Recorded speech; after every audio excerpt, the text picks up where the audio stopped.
looking live at Calgary. We are live in McMahon Stadium, where the Stampeders have never lost a Western semifinal to the BC Lions. Hi everyone, I'm Steve Armitage, and welcome to the second half of our CFL doubleheader. This is semifinal Sunday. Well, this is the fifth meeting between the BC Lions and the Calgary Stampeders in a Western semifinal. Calgary have never lost, going way back to 1969. But in the series this year, the BC Lions have a 2-1 edge, and that includes a 34-16 win over the Stampeders on October the 27th. The Lions are playing their third game in 9 days, and they have lost 5 of the last 7. On the other side of that coin, the Stampeders have won 3 of their last 4, including a huge win over Winnipeg on November the 2nd. Now let's go upstairs and join the men in the booth, Chris Cuthbert and Chris Walton. Thank you, Steve. Good afternoon, everybody. A magnificent day at McMahon Stadium in Calgary as the BC Lions and the Calgary Stampeders get set to face each other for the third consecutive year in the postseason. And we don't have to remind you of the brilliant ride in the 2000 playoffs engineered by Steve Barato. But clearly, Chris, they had a little more momentum coming into the Western semifinal than this year. Well, absolutely, Chris. But I think the biggest thing is, and there's been so much knocks on who's going to show up. Which Damon Allen will show up today? The big key, I think. We know what he did last year in the 3 games. No interceptions, 6 touchdown passes. He's the key. And on the other side of the field, Wally Buono coaching in his 12th consecutive year in the postseason, but yet the speculation, is this his last game on the sidelines as the head coach of the Stampeders at McMahon Stadium? Well, he mentioned conditions couldn't be better. It's a little reminiscent of last year's Grey Cup week in Calgary. Perfect conditions for November. Well, you gotta love it. You know what I like about that? Let the teams decide the outcome of this football game, and it's always nice when the weather is not a factor. There's Brett Anderson getting set to kick it off. Steve mentioned 5 losses in the last 7 losses in the last 10 games for the defending Grey Cup champions, and yet they defeated Calgary here 2 weeks ago, 34-16. That's Antonio Warren, pinball, talking about his brilliant year, and he was exceptional in that game 2 weeks ago with 243 return yards. The Edmonton Eskimos await the winner in next week's West Division Final, which will be played at Commonwealth Stadium. And we're just about set to get things going. Brett Anderson putting it on the tee, and away we go. 2 years ago, Calgary won in BC in the Western Final. Last year, BC won here at McMahon. So the rubber match, if you will, of sorts, a week earlier. And the 2001 Western semifinal off on the right foot of Brett Anderson. Taken by Clinton Wayne, one of the upmen, to the 37-yard line, a 5-yard return, as Marcus Crandall will lead the Calgary offense, the highest scoring offense in the Canadian Football League this year. Crandall playing in his first playoff game as a starter. Well, also, Chris, he has the best passing percentage in the CFL, and that's a big bonus coming to this game. Well, we talked earlier today about Crandall's troubles against the Lions. 7 interceptions, 2 touchdown passes in the 3 meetings this year. Look at the way they stacked up to face the run, and they faced Kelvin Anderson on the first play from scrimmage. Well, that's what you're going to do. They're going to line 8 guys up on the line of scrimmage, and the big thing is, if Anderson gets through that initial wall, the safety's going to have to be the guy to make the play. But you see, there's Crandall, Reginbald, Kelvin Anderson, receiving crew, Peterson, Bo Richter, Danielson, Aubrey Cummings in the wide, Crysdale, McNeil, who's nominated as top Canadian and top offensive lineman, Heisman, Childress, and Thomas Raham. And the game is on already, Chris. No huddle for Calgary, 2nd and 7, and the ball knocked down at the line. There were 4 balls knocked down at the line of scrimmage the last time these teams met, and twice the ball was picked off. This time Carl Kidd got his mitts on the Crandall pass. Well, absolutely. That's the thing. He had 4 interceptions. 2 were deflected passes. You can't really control that, but they put so many guys on the line of scrimmage, and when they bring Kidd up, he's just going to get his paw up there. He can't get to the quarterback. Next best thing, get your hands up, knocks the ball down, and every time the ball's knocked down, there's an opportunity for an interception. Great start for the Lions D. Abbotsford, BC native. Duncan O'Mahony in to punt the football to G. Roy Simon. Off the side of his foot. And it will stay in bounds, and Simon will pick it up and draw the no yards, 5-yard penalty. Only a 32-yard punt by the rookie kicker of the Calgary Stampeders as we take a look at the game keys. Well, I think it's very important. I mean, when you're BC, I mean, Damon Allen's taking a lot of heat right now, but I think the receivers have really got to start competing for that football. You can't sit stationary. Come back to the quarterback. Help out Damon Allen. On defense, it's simple. You got to shut down Anderson. You know what? They're going to try and run him, take some of the heat off Crandall. Shut Anderson down, force Crandall to throw the ball. For Calgary, burn the blitz. You know, we just saw it already. I mean, the Lions are going to line up 8 people. Even their mothers are coming out of the stands on the line of scrimmage. Burn them. Take advantage of that. On defense, it looks crazy, but force Damon Allen to throw the football. Don't let him hurt you with his legs. Now's the time for Damon to do his talking. And he hands the football off. They go to the right side. Robert Drummond with the carry. Chris, we watched him storm off the field after the pregame warm-up, and it still seems like he has a burr in his saddle from the comments a couple of weeks ago from Willie Fells. Well, as we take a look at Damon Allen's numbers, I mean, 18 touchdowns, 14 interceptions, and you know the thing that's key about that is before he got injured against this very Calgary Stampeder team, he was leading the league in touchdown passes and total yards.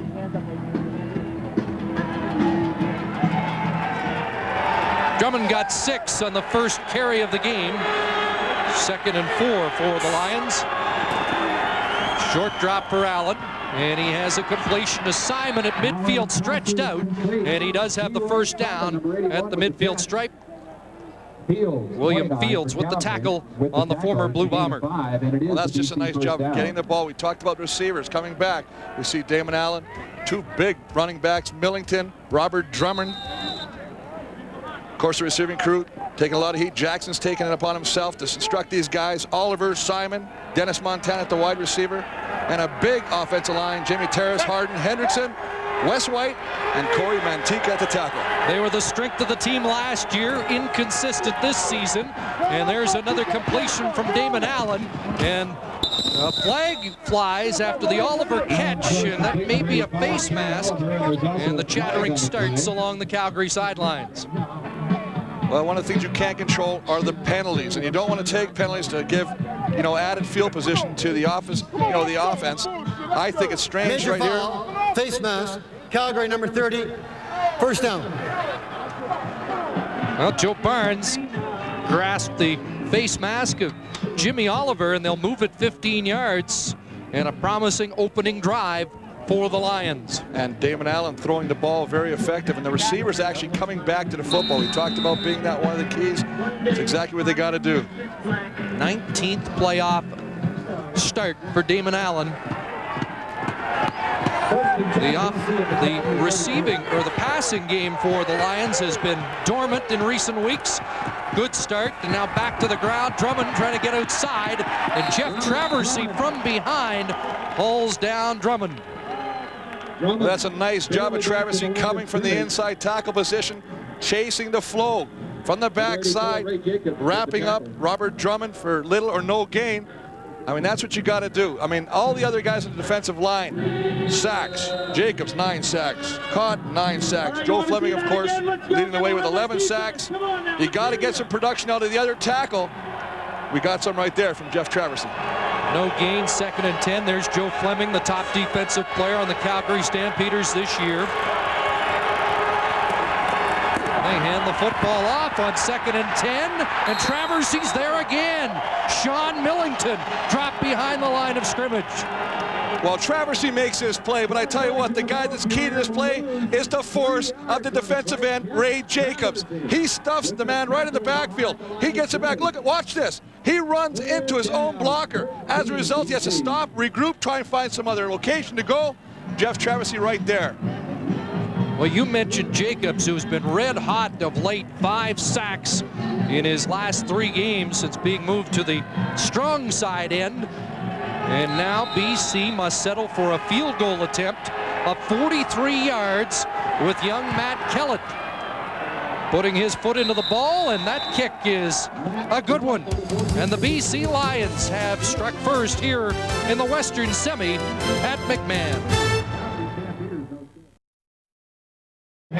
Good start for nose tackle Jeff Traversy, the Ottawa native, in his 5th year with the Stampeders, limiting the damage to a field goal for the BC Lions on their opening drive.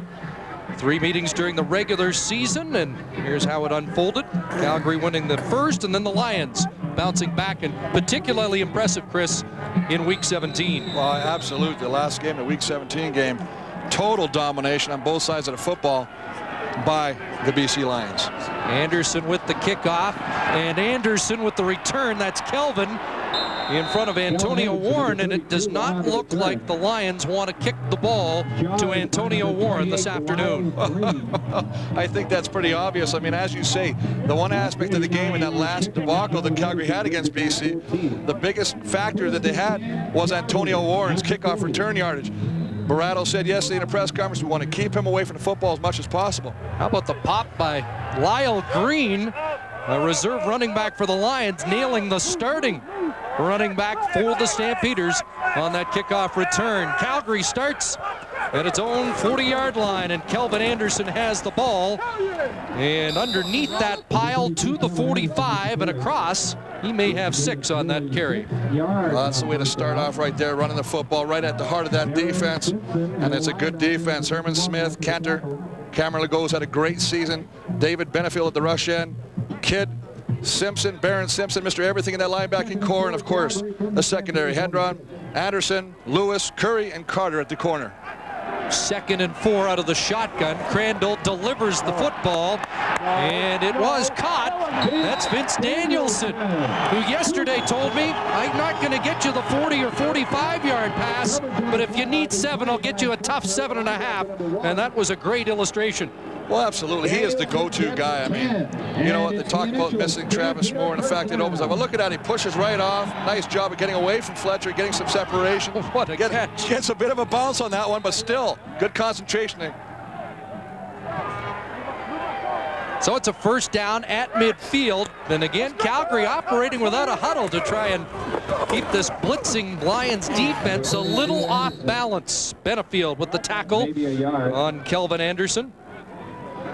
Well, absolutely. Hurry up offense, not allowing the defensive coordinator to send in the plays. And a nice play by that. They'll just stay in whatever defense they were in prior. But, I mean, you can see all the guys on the line of scrimmage. The linebackers are right tight to the line of scrimmage. There's Kidd, Fletcher. They're all right up tight. You saw the numbers for Anderson. He had 2 100-yard rushing games against BC. Just 1 on that carry, so it's 2nd and 9. Quickly to the outside. That's the rookie Kamau Peterson, who's really been coming on for Calgary. A catch. He loses his helmet and will be short of the first down. Well, as you say, he really is coming on. I tell you what, he is making some big plays. They really think this kid's got a future, not just as a player, but being a star. Actually, Travis Moore yesterday said, you know what, we may not see this guy in a couple years. He's that good. He has so much potential. But look at all the guys on the line of scrimmage. And as you say, this guy here, a former high jumper, he climbed the ladder to get those catches. Cedric Curry, Curtis Anderson limit the gain, and O'Mani just 32 yards on his first ever postseason punt, with G. Roy Simon deep for the Lions.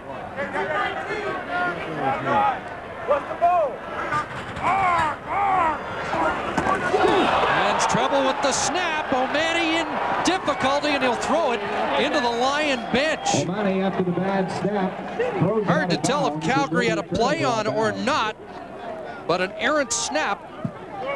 And the Lions take over on downs.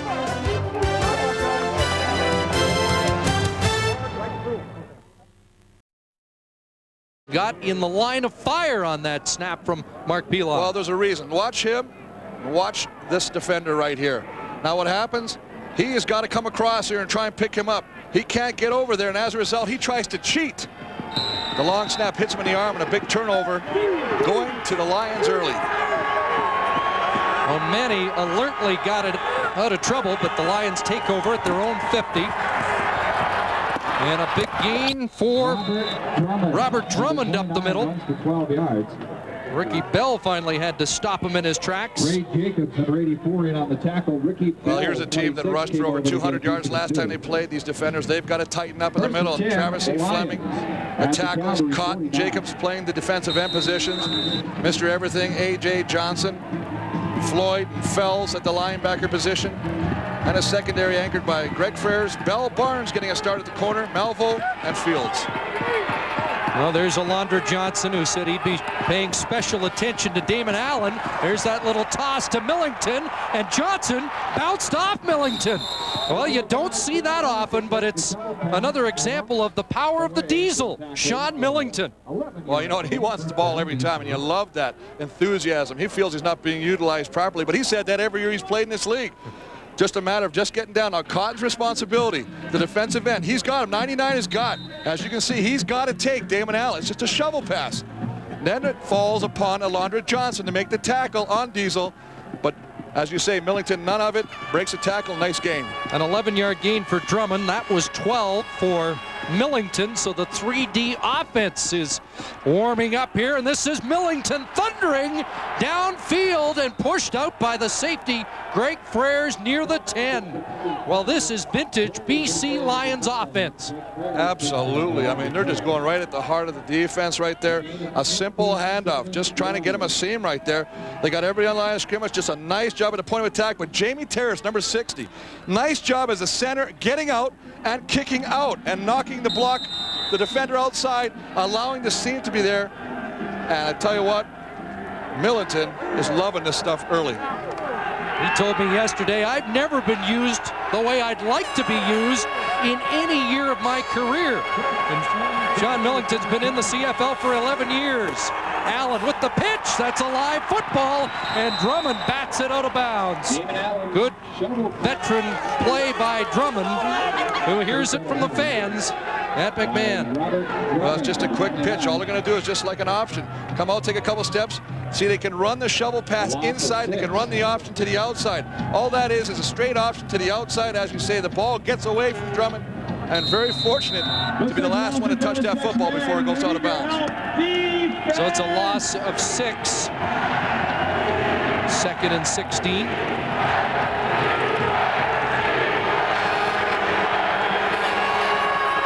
Second and goal from the 16. Allen pumped once, now into the end zone and out of the reach of Jimmy Oliver. So once again, Calgary's defense does firm up in the red zone. Well, nice job of coverage by Joe Barnes, not biting on the pump fake by Damon Allen. I mean, talking to Wally Buono yesterday, Barnes getting the start. Normally a halfback, but he feels he's a better cornerback on the outside, and he does a nice job of staying step for step with Jimmy Oliver. But the pump fake, Damon Allen's going to fake him, trying to freeze him, and throws it deep over there, but number 30, Joe Barnes, stays right on him. 23-yard field goal missed by Matt Kellett, who had kicked 8 in a row. And so the Lions squander an excellent scoring opportunity and only add 1 to the total. It's 4-0 with just under 6 minutes to play in this opening quarter. Well, you know, it's a nice hockey score right now, but the thing is I like, and if you're a BC fan, is the way they are dominating the line of scrimmage early. Steve Barato has seen his team establish the running game. Their first 5 first down plays of this opening quarter, they have 77 yards. So success on first down has been the key to the lead, but it should be a lot more than 4-0. Absolutely. And remember what Wally Buono said, this game will be won and lost in the trenches. Marcus Crandall back to work at the 35. Antonio Warren is in. He backs up for Kelvin Anderson, has 5 yards. Warren on the year, 372 yards in limited action as the backup to Kelvin Anderson. But even more impressive, Chris, is his 6.3 average yard per carry. That's a great average. Different look at running back with Warren in, a slasher. He got 4. It's 2nd and 6. Crandall again looking for Danielson, and it is a catch and another first down, and Vince Danielson reestablishing himself as a go-to guy after an injury-plagued season. You know what, Danielson, he's a veteran. He's savvy. He knows exactly what he's got to do. He knows how to run the defender off and come back to the football. Boy, I tell you, this is beautiful executed. Crandall sits back there, but Danielson's coming back to the football as he makes the catch. He knows exactly where he's going to be when he gets tackled because there's tight coverage by Fletcher, but he picks up the first down. Second time he has had a first down catch in this opening quarter. Back it's on the ground to Warren to the 50. 3-4 for Antonio Warren. A little surprising we're seeing Warren this early. Scanning the bench to see if all is well with Kelvin Anderson. You know, they've been doing that as the late part of the season. They've really been doing a lot more alternating of Anderson and Antonio Warren. And, you know what, I think Anderson would love to carry the ball more because every back will tell you he wants to get into the flow of the game. Here's Crandall facing the blitz, and he has to ditch the ball. An incompletion on 2nd and 6, and that's that blitz package that the Lions used so well against Calgary in particular. Well, I mean, it's a coverage sack. I mean, he's sitting back there. Initially, he's got time, but nobody picks up Herman Smith, number 91. He comes from the outside. Just a nice job. You're only going to be able to block so many people.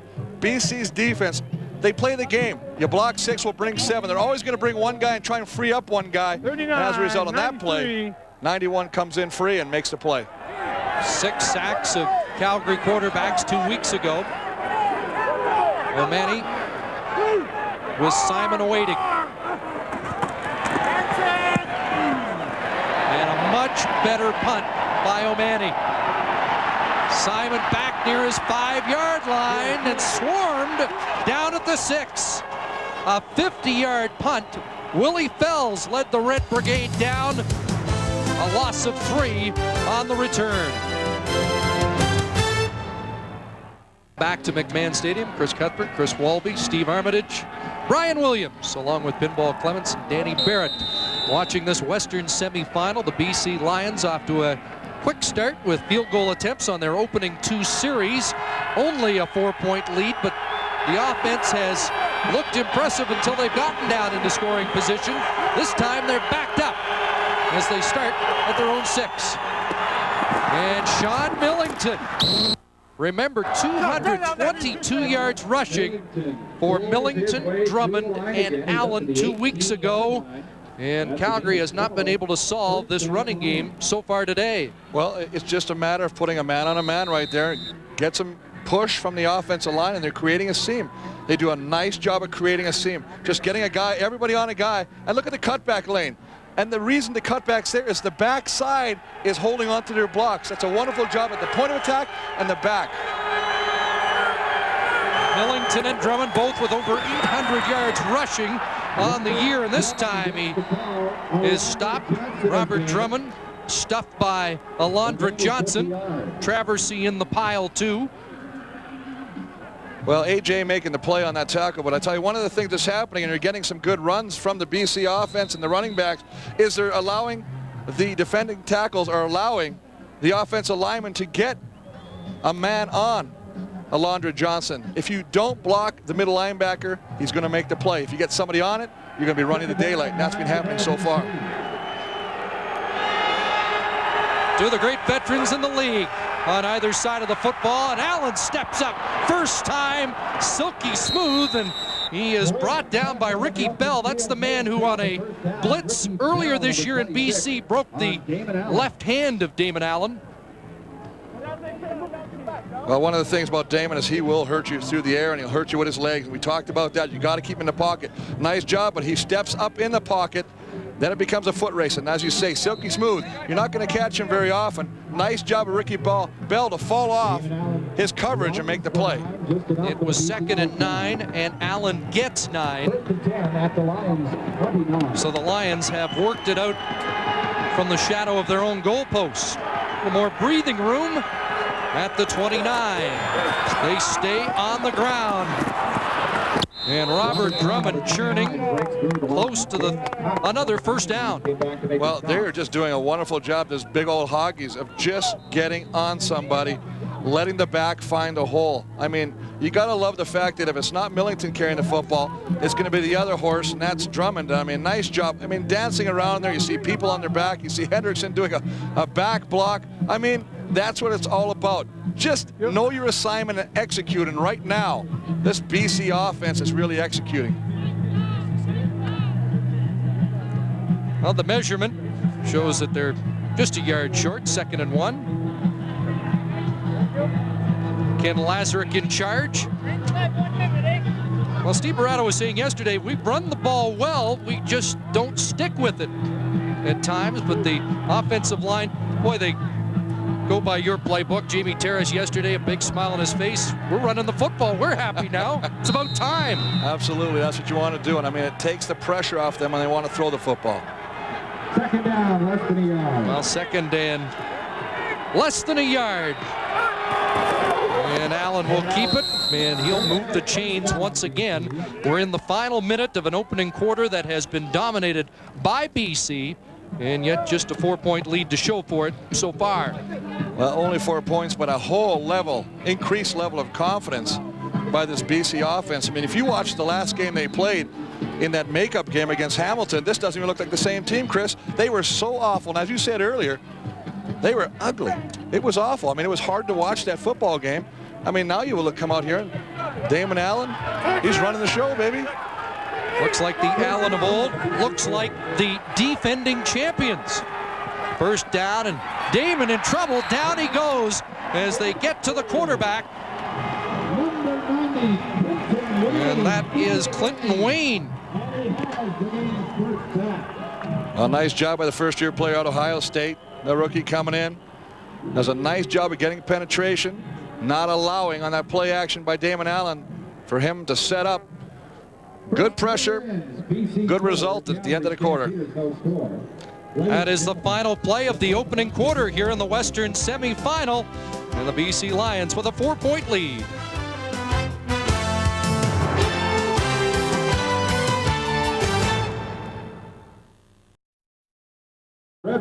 Welcome back to McMahon on the opening 2 drives. The Lions put 4 points on the board, a field goal and a missed field goal. And now they face a 2nd and 15 after the sack of Damon Allen by Clinton Wayne. Well, I don't think this is any surprise after the first quarter. I mean, time of possession looks, if you looked at that, you'd almost be fooled by first downs. BC 8 to Calgary's 2, but BC is just running the ball. I mean, 75 yards rushing to 18 for Calgary. I mean, they're really opening up some holes, and of course, Millington and Drummond, they're just exploiting that front 4 of the Calgary Stampeders. After the sack to conclude the first, it's 2nd and 15. So we start the second quarter, 2nd and 15 BC. 5 receivers out. Allen looking downfield, looking for Alfred Jackson, and he's got it. Alfred Jackson down to the 34-yard line, working against Kelly Malvo. Nice job, but it all works from protection. I mean, nice job. And we talk about the run setting up the pass. This is a result of the run. I mean, they sit back there. You can see Alfred Jackson just going to work across. Almost look like he's going into the middle, and then he's going to break it off to the corner. Nice corner route. Now he gets, we're talking about, here's a guy that's playing with tendonitis in his knee, but what a great job of getting separation from the defender Malvo on that play. And then again, great concentration on making a great over-the-shoulder catch. Well, the knee has given him enough trouble to keep him out for 2 months. He is on the limp again, and really there was some doubt whether Alfred could get deep, but he has stretched the defense here and made a big play. How many big plays will he be available for today? Now on the limp again. Here's Allen, pumped, stopped, and nearly threw an interception. Malvo got a hand on it, as Allen would have been better to throw that one into the sidelines. Well, just running a little bit of a quarterback counter, pulling the 2 backside linemen. and he has the option to either run if it's open or throw the football. And as you say, he tried to force the throw right at the end of this replay, and I mean, very, very fortunate, because this ball should have been picked off by Kelly Melville. So it'll be 2nd and 10 at the Calgary 33 after the 42-yard pass from Damon Allen to Alfred Jackson. And there are the playoff numbers for Damon. Only Ron Lancaster has thrown more touchdown passes in the postseason. And there's Oliver, who drops the ball. The contact there on the sidelines from Joe Barnes sprung the ball loose. But you got to be inspired by what you see from the receiving corps. I mean, they are coming back. Watched last week, they didn't do anything. They stood like statues out there. This time, Jimmy Oliver comes back to the football. But as you say, a nice job of Barnes rocking him in the back, knocking that ball loose. And the veteran Anthony Pryor out with a groin injury, so Barnes moves to the corner. Malvo is in at the starting halfback spot, and Matt Kellett called upon for the 3rd time today. This from 40 yards out, and he has missed again. Antonio Warren will let it roll out the back of the end zone, and the Lions are squandering opportunities here as it's now a 5-0 lead, BC. 1 for 3, Matt Kellett. 5-0 Lions. Back in for the Stampeders, a couple of series for Antonio Warren. Kelvin told us yesterday he's feeling good. He really wasn't used much in the last 3 weeks of the year. Felt rejuvenated. And even better after his bubble bath before the game. That's a ritual of his. And here's Kelvin Anderson, straight up the middle for 3, and that is the 6th consecutive first down play on the ground for what's been a predictable Stampeder offense in this first half. Well, I think they're going to do that. I mean, you can see that they got everybody lined up on the line of scrimmage right here, and they're just going to try and get some openings, create a little seam, and allow Calvin to kind of exploit that. BC right now, the defense doing a good job. 2nd and 6 for Crandall. Out of the backfield, there's Kelvin Anderson. First down, and a little bit more as he's run out hard at the Lions bench. Got a Gatorade bath over there, I think. I'm sure that's not the same as his pregame bubble bath, but the biggest thing, I mean, the last game they played against BC, and they got beat 34-16, the leading receiver was Calvin Anderson with 8 catches coming out of the backfield. Now, obviously, if he's not getting the big yardage running the ball, he's such a good weapon that you got to give him the ball other ways. Here's the other way. Throw him a little dump pass. Let him use his athletic ability to take it up. And, of course, there he goes over into a shopping cart. BC trying to haul him away. 12 yards for Anderson. Back to the ground, and this is Antonio Warren. Antonio Warren, number 6, Anderson is to go to the sidelines. Out, and this will happen, and Anderson makes the call. He'll give Warren the sign, you take over for a down or two, and it has helped him to his best season, 1,383 yards. And remember, he played in the XFL. It's been a long year for Kelvin Anderson. But still, you know that any running back says, I want to stay in the game. I want to touch the rock as many times as possible. And I think it's a great thing, very gracious of him to allow Warren in there. But I'm a little surprised. 2nd and 8, Crandall dropped it, picks it up, and it's batted down. Mike Fletcher in the face of Marcus Crandall. Well, Fletcher, Carl Kidd's in there as well. I mean, the linebackers, every time it's a throwing situation, they're going to be right up there, and they're going to try and get some pressure on him. And again, if you can't get to the quarterback, it's the old saying again, get your hands up. But Marcus just simply drops the ball as he's bringing it back in. Very fortunate to get it back, and then, of course, then it's knocked down by Mike Fletcher, number 1. So 4 consecutive Calgary drives have ended with punt attempts, and the one punt attempt that went awry with the snap hitting one of the up men. O'Mani back in. Another good kick. And G. Roy Simon from his 10. And nowhere to go. Ibtun Karam led the charge downfield. The BC Lions on top midway through the second quarter. Jackson will be going into the game. When he caught that pass, he landed on his right knee. That's the one with the tendonitis. Bill Rochelle and the athletic staff looked at it. They rubbed it down. AJ says he's going back in.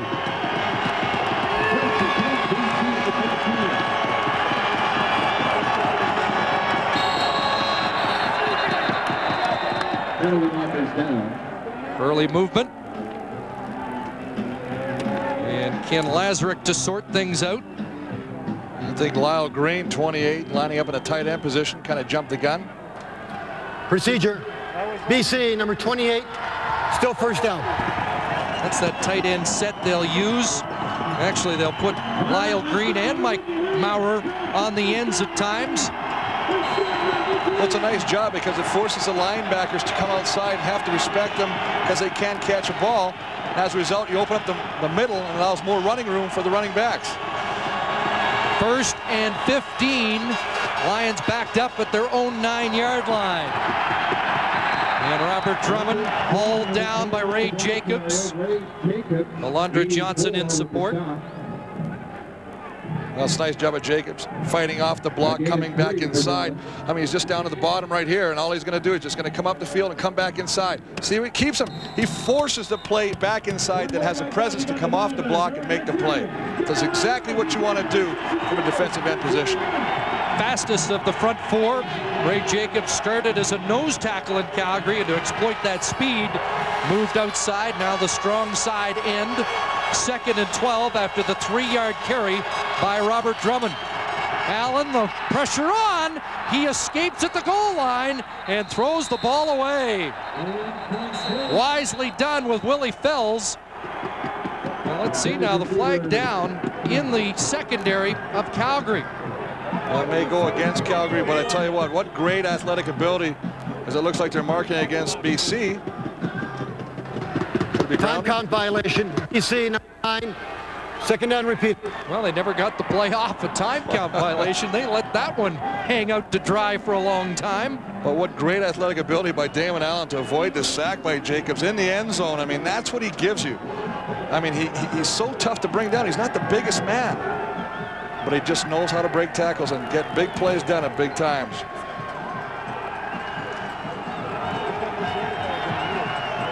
So they'll reload. Half the distance to the goal line, puts the ball at the 6. 2nd and 17.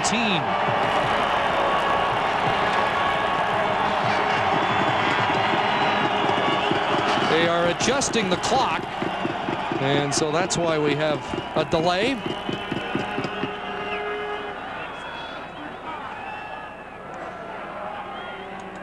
It's a chance for everyone to get on TV. National wave.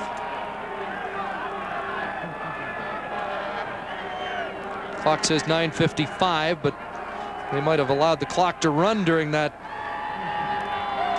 long play. And the adjustment has not been made yet.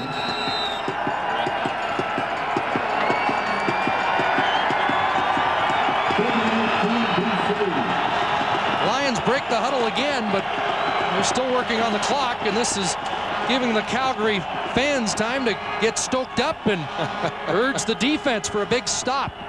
Well, they definitely did. This is a great time to come up with a big stop and give your offense good field position, forcing BC to punt. But, you know, we've seen this earlier already this game. Chris, I mean, BC has had the ability to move out under the shadow of their own goalposts. Yeah, but then you can run 20 seconds off. So put it at 10-14. 10-14, 10-14. There you go. They've got it right now. And Ken Lazarick anxious to get this thing going again. With 10-14 left in the second quarter. And the Lions have had a long time to think about this 2nd and 17.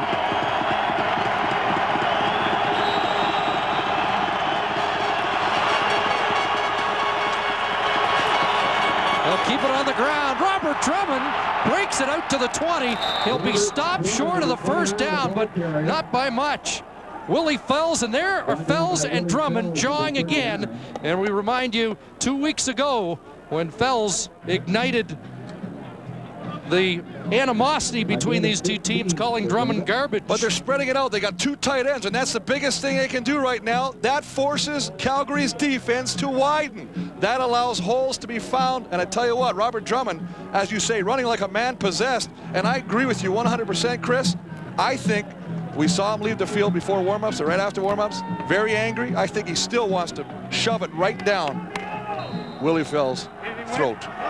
Thanked Willie Fells after the game for helping turn around the BC Lions season. That was a 15-yard gain, 2 yards short. Camille Loud and Antonio Warren back to accept the punt of Tony Martino, the former Stampeder, with a nice kick. And here's Warren picking his way up the field and now outside. He'll turn it up, and only Martino in front. And finally run out of bounds. Well, Antonio Warren was more than a handful 2 weeks ago, and he busts this for 48 yards before Jason Kralt ran him out, and there is a flag on the play. A late flag after Kralt already had taken Antonio Warren outside, out of bounds. The flag was thrown, and I think they're going to call unnecessary roughness on BC.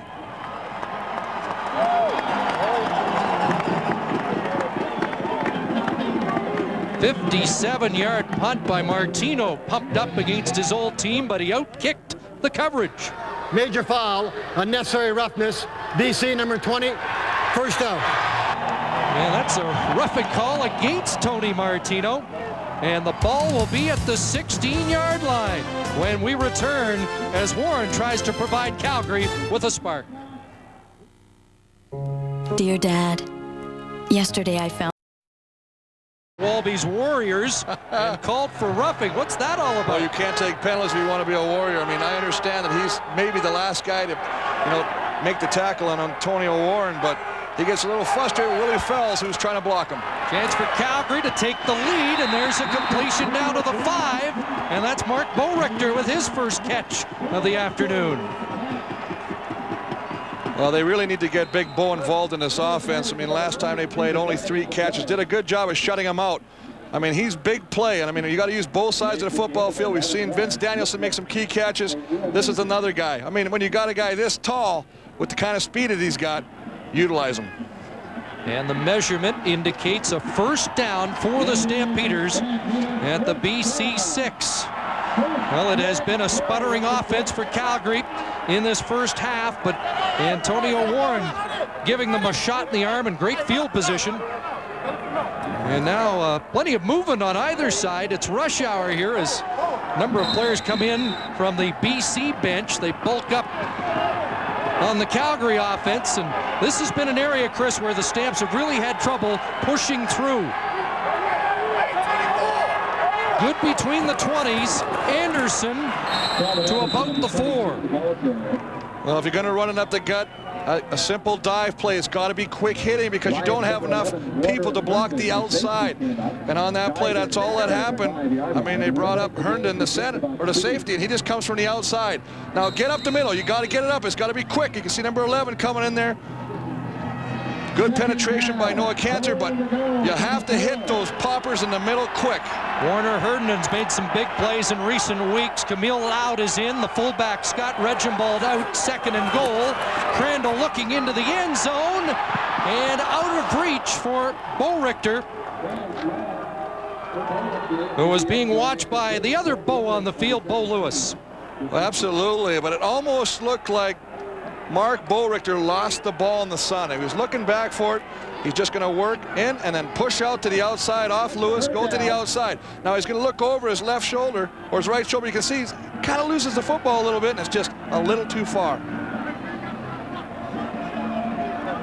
So once again, Calgary unable to cash in the red zone. And Mark McLaughlin, perhaps his final game at McMahon, contemplating retirement.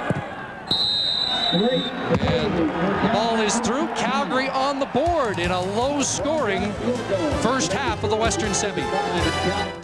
My name's Nathan, and I'm a champ. I know kids who got hurt playing. My name's Nathan, and I'm a champ. I know kids who got hurt playing around machines and traffic. Now I warn everyone to play safe. Thanks. Hey, you feel like tossing the ball around? Sure. I got some help from the Stampeders. CFL is a proud supporter of the Play Safe program. Wherever game you play, Play safe. play safe. So the Stampeders get on the board, but again, this is a team that's number 2 in yards this year. They did score a lot of points, Chris, but they also were really ineffective inside the 20 late in the year. Well, the red zone is always hard. Everything seems to tighten up. I mean, you know, we got the 25-yard end zones, but still, it is awful hard. It seems like teams just tighten up down there.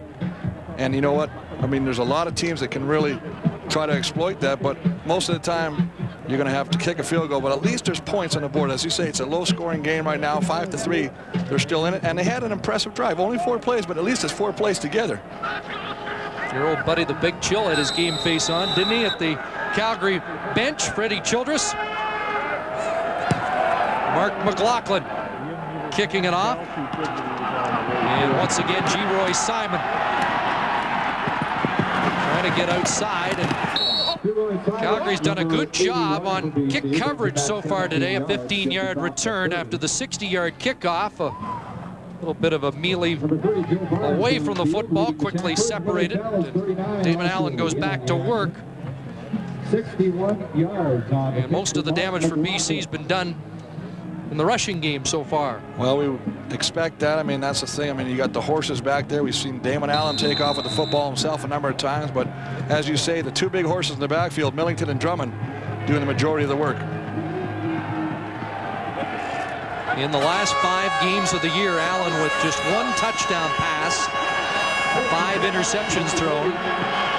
You saw the lone setback is Millington, and Sean Millington to the 35 has 5.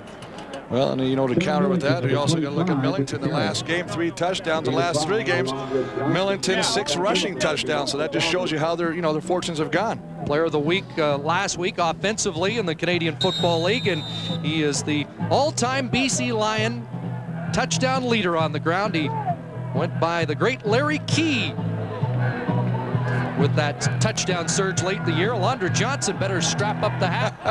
You know what? He wants to be a warrior. He's doing a good job, though. He's in there right now barking out commands. He is the quarterback of that defense. 2nd and 5. Van Allen straight back. Looked one way, and now the pressure's on. And they get Allen back at the 30-yard line. James Cotton, the outstanding rookie defensive end, with the sack. And they love that guy. Chris, I mean, he just comes across. You know what? A lot of rookies get, I don't want to use the term sucked in, but they do. They kind of get fooled by the flow, but he just stays with the right guy. But look at the strength. Right there in the back of the shoulder pad, and just drag him down with one arm. Nice play by 99 James Cotton. It's been a Buckeye first half for the Calgary defense. 2 sacks, both by Buckeye alums, James Cotton and Clinton Wayne of Ohio State. Well, we talked about the fact that when Damon Allen takes off with the football, you've got to have contain on him. Can't let him get to the outside. That's a nice job of Cotton stopping that from happening. Last time Antonio Warren returned to Martino punt, he took it 48 yards. Kicking well away from Warren, and this ball will skip out of bounds with no return at the Calgary 30-yard line. Big kick by Martino, 50 yards. In Football League, laboring. Alfred Jackson trying to keep the knee warm on the sidelines. Aggravated after the 42-yard catch from Damon Allen. He had 8 touchdowns, Chris, in the month of August alone. And then the knee injury in Montreal that has really hampered his season since. Calgary starts out first down from their 30, and Anderson stuffed at the line and driven back by David Benefield as we join Steve Armitage. Thank you, Chris. I'm with the injured Travis Moore. Travis, a quick thought on the play so far. Oh, we just got to start moving the ball, just be a little more consistent. Right now, we sputtering a little bit. We missed one down there, but we'll be all right. Things are looking good. Defense is playing well. If the Stampeders win this one, will you play next weekend in Edmonton? Yes, I should be able to play by next week. You know, right now it's just a little stiffness and too much to go on. I didn't have enough push, and so we thought it would be best for me to sit. Thanks for this, Travis. Guys? Well, the Stamps miss him, and Crandall misses Danielson with that second down attempt. Travis Moore was leading the CFL in receiving when he went down, and fans getting a little impatient with this sputtering Calgary offense. You know what? You wonder how much you miss a guy like that. You see Winnipeg last week, they didn't have Milt Stegall playing the Stampeders. They say he's one man, but really when you have one man as a game breaker, it does open up for the rest of your offense. And I know guys like Bo Richter and Danielson would definitely benefit from the space giving them if Travis Moore was in this lineup. Yeah, Pinball Clemens can lament when Daryl Mitchell went down and how it impacted on the Toronto Argonaut offense. Now Mel Long is deep for BC as O'Mani punts it away, and the coverage a little too quick downfield from Ricky Bell, and the no yards flags fly. 41-yard punt, and Bell claiming innocence. He tried to time that on the run, but he was just inside the 5-yard restraining area. You know, you really hate these penalties. I mean, the penalties are just, at crucial times, they just give your, No they yards. put your defense Calgary, in a bad number situation. 26. First down. I mean, he's claiming that when the ball was caught, he was outside of the 5-yard parameter. Referee, of course, didn't see it that way, and they'll tack on an extra 10, 15 yards. Wally Buono has had an impressive effort from his defense in this first half, but BC now has good field position. The 2-point lead, 5:10 to go in the opening half. And the Lions take over at their own 43 after the penalty. And the give is to Millington, stuck there. Alondra Johnson in on the tackle. Well, Alondra Johnson just does a wonderful job, Chris, of scraping to the outside to make the play. I mean, you have to take him. You can see 51 is just going to come to the opening. He knows where the hole is, and he meets Millington in the hole. Otis Floyd with first contact on the Lions running back, and then Johnson puts him away. Close to 1,000 tackles in his exceptional 13-year career, which began in BC the first 2 seasons. AJ was a Lion, 2nd and 9. Number 9 to the air, looking for Oliver, and he makes the catch in front of Joe Barnes. Well, that is a nice job of knowing where the football is by Jimmy Oliver. Working one-on-one against Barnes, taking him on a streak pattern. Just going to work him straight down the field. Barnes doesn't turn around. He has no idea where the football is. That's a nice job of 85 Jimmy Oliver turning back. Good concentration and making that. That's a tough catch. In sharp contrast to what you talked about earlier today, when the Lions receivers looked like statues in the last few weeks, not coming back to help their quarterback. 26 yards, Allen now fakes the shovel pass, and he's down once again. Ray Jacobs, who we mentioned has been red hot for Calgary, has the Stamps' 3rd sack of this first half. Well, hey, Ray Jacobs gets the sack. Now, he's the beneficiary of a great defensive play. They're trying to run the shovel pass. All they're going to do is just going to come to the outside. Now he's going to fake the pitch. Now look, he wants to give it back to Millington. He's picked up. As a result, he's got nowhere to go, and he's staring right into the eyes of 84 Ray Jacobs. Well, he told us yesterday, I can't allow Allen outside contain, and what a great illustration of doing your job. Absolutely, keeping him inside, but again, the defenders also watching Millington, not allowing him to take that shovel pass. Loss of 8, 2nd and 18. Allen to the air, over the middle, and off the fingertips of G. Roy Simon. Well, G. Roy Simon, with only 2 catches coming into this game, last 2 weeks really not utilized much as a receiver, more dangerous as a punt returner. But as you say, good coverage. The ball just past the outstretched fingertips of G. Roy Simon. Ricky Bell, the defender for Calgary, and now Kellett comes in to attempt Lions kicker number 14, his 4th of the game, 1 for 3, and this will be the toughest try from 46 yards out with David Rivers, the holder. And this time Matt Kellett is on the money. That's just his 4th field goal from between the 40 and the 49-yard lines this year. But the Lions reestablish that 5-point lead. Stampeders 8-3, 3:03 to play in the second quarter. Coming up at halftime, Brian Williams will talk with the playoff panel of Danny Barrett and Mike Pinball Clemens. Don Whitman will have another page from the CFL scrapbook, and we'll have highlights from the Eastern semifinal played earlier today. Guys? And our congratulations to Ron Lancaster and company for the win today, as they advance against the Blue Bombers, and Kelvin Anderson advances the football. Well, his longest gain of the afternoon so far, but all through second and third effort.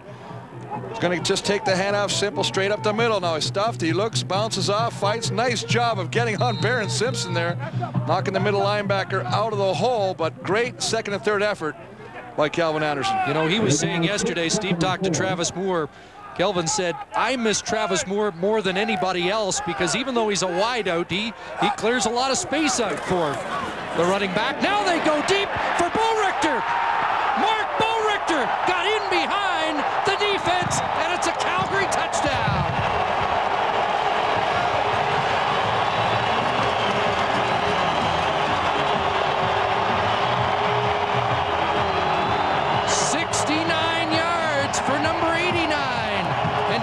Has its first lead of the afternoon.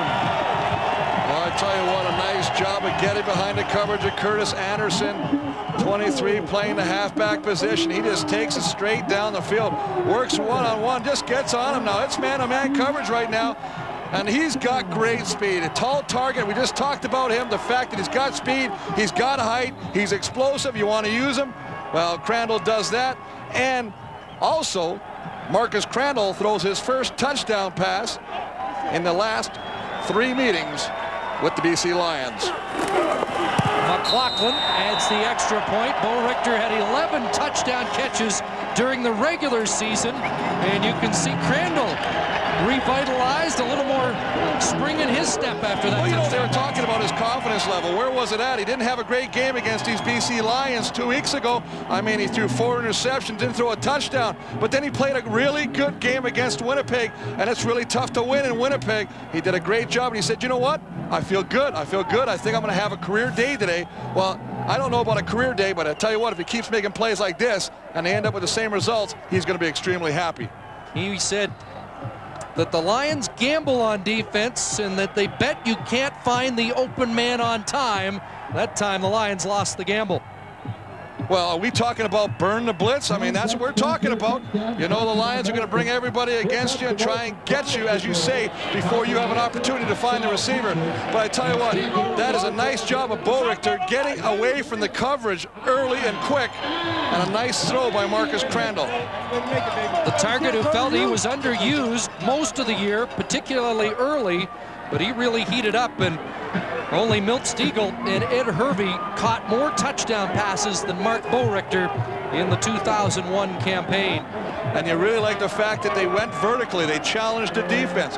Nothing going side to side. Let's go deep. Let's make them play honest. Well, the Calgary defense kept the Stamps in early, and now the offense has responded. Here's G. Roy Simon.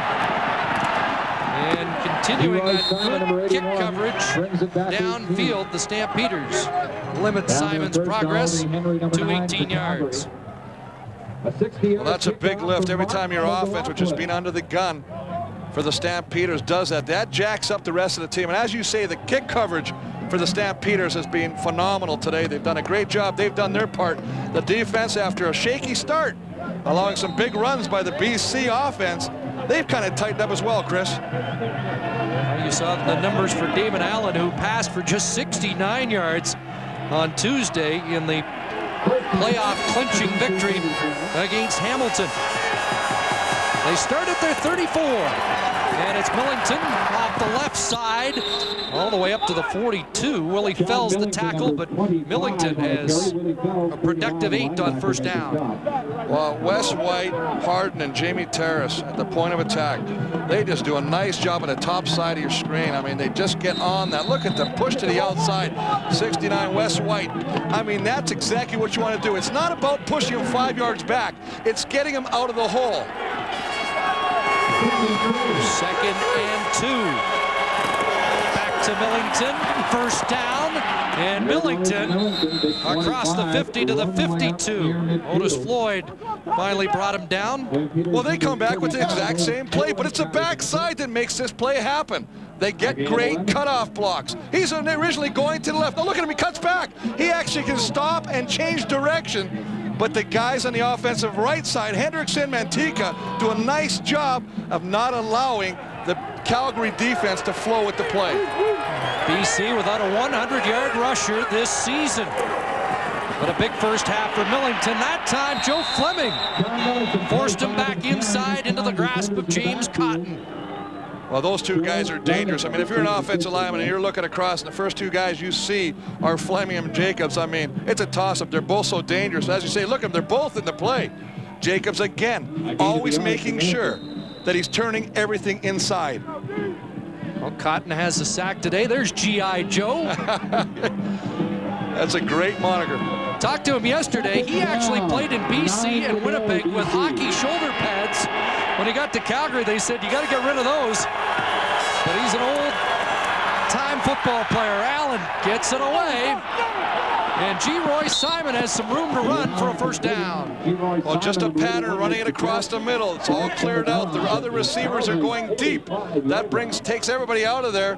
G. Roy Simon just slides across the middle, gets a good step, and nobody's even on him. You see Otis Floyd. Now, Otis Floyd has got to pick him up, number 35, but by the time he recognizes that, he's 4 yards behind.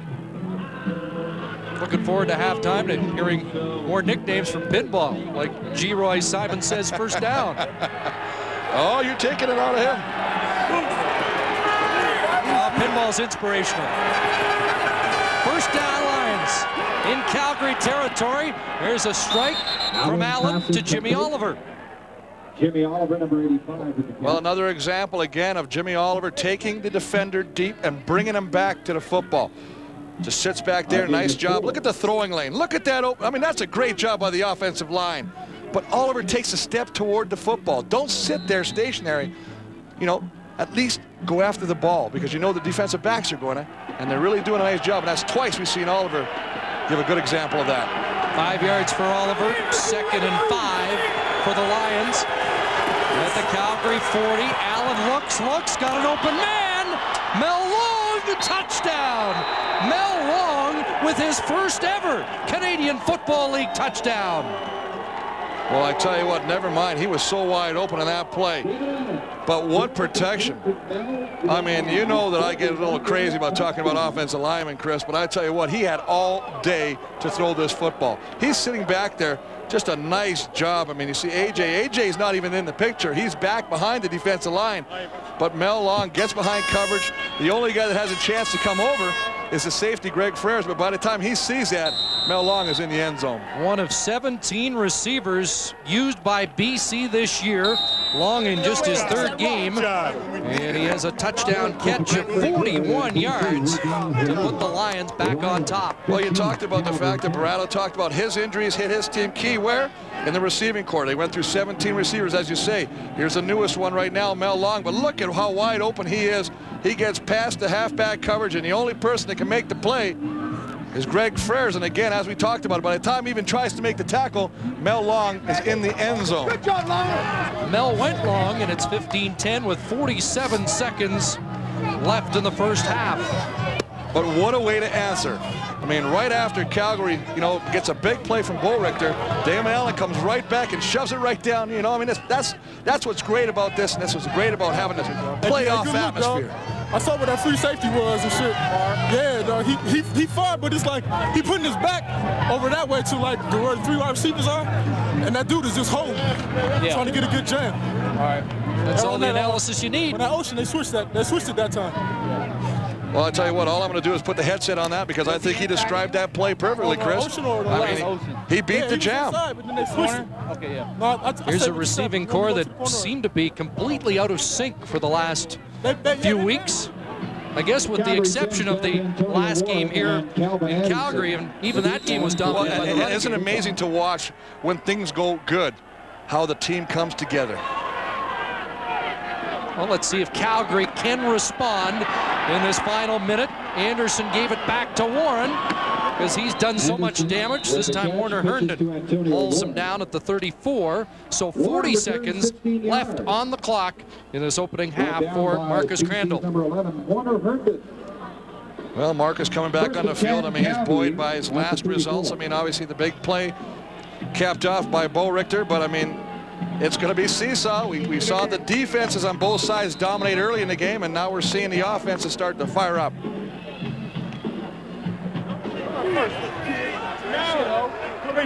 Well, let's see what Marcus Crandall can do to answer back.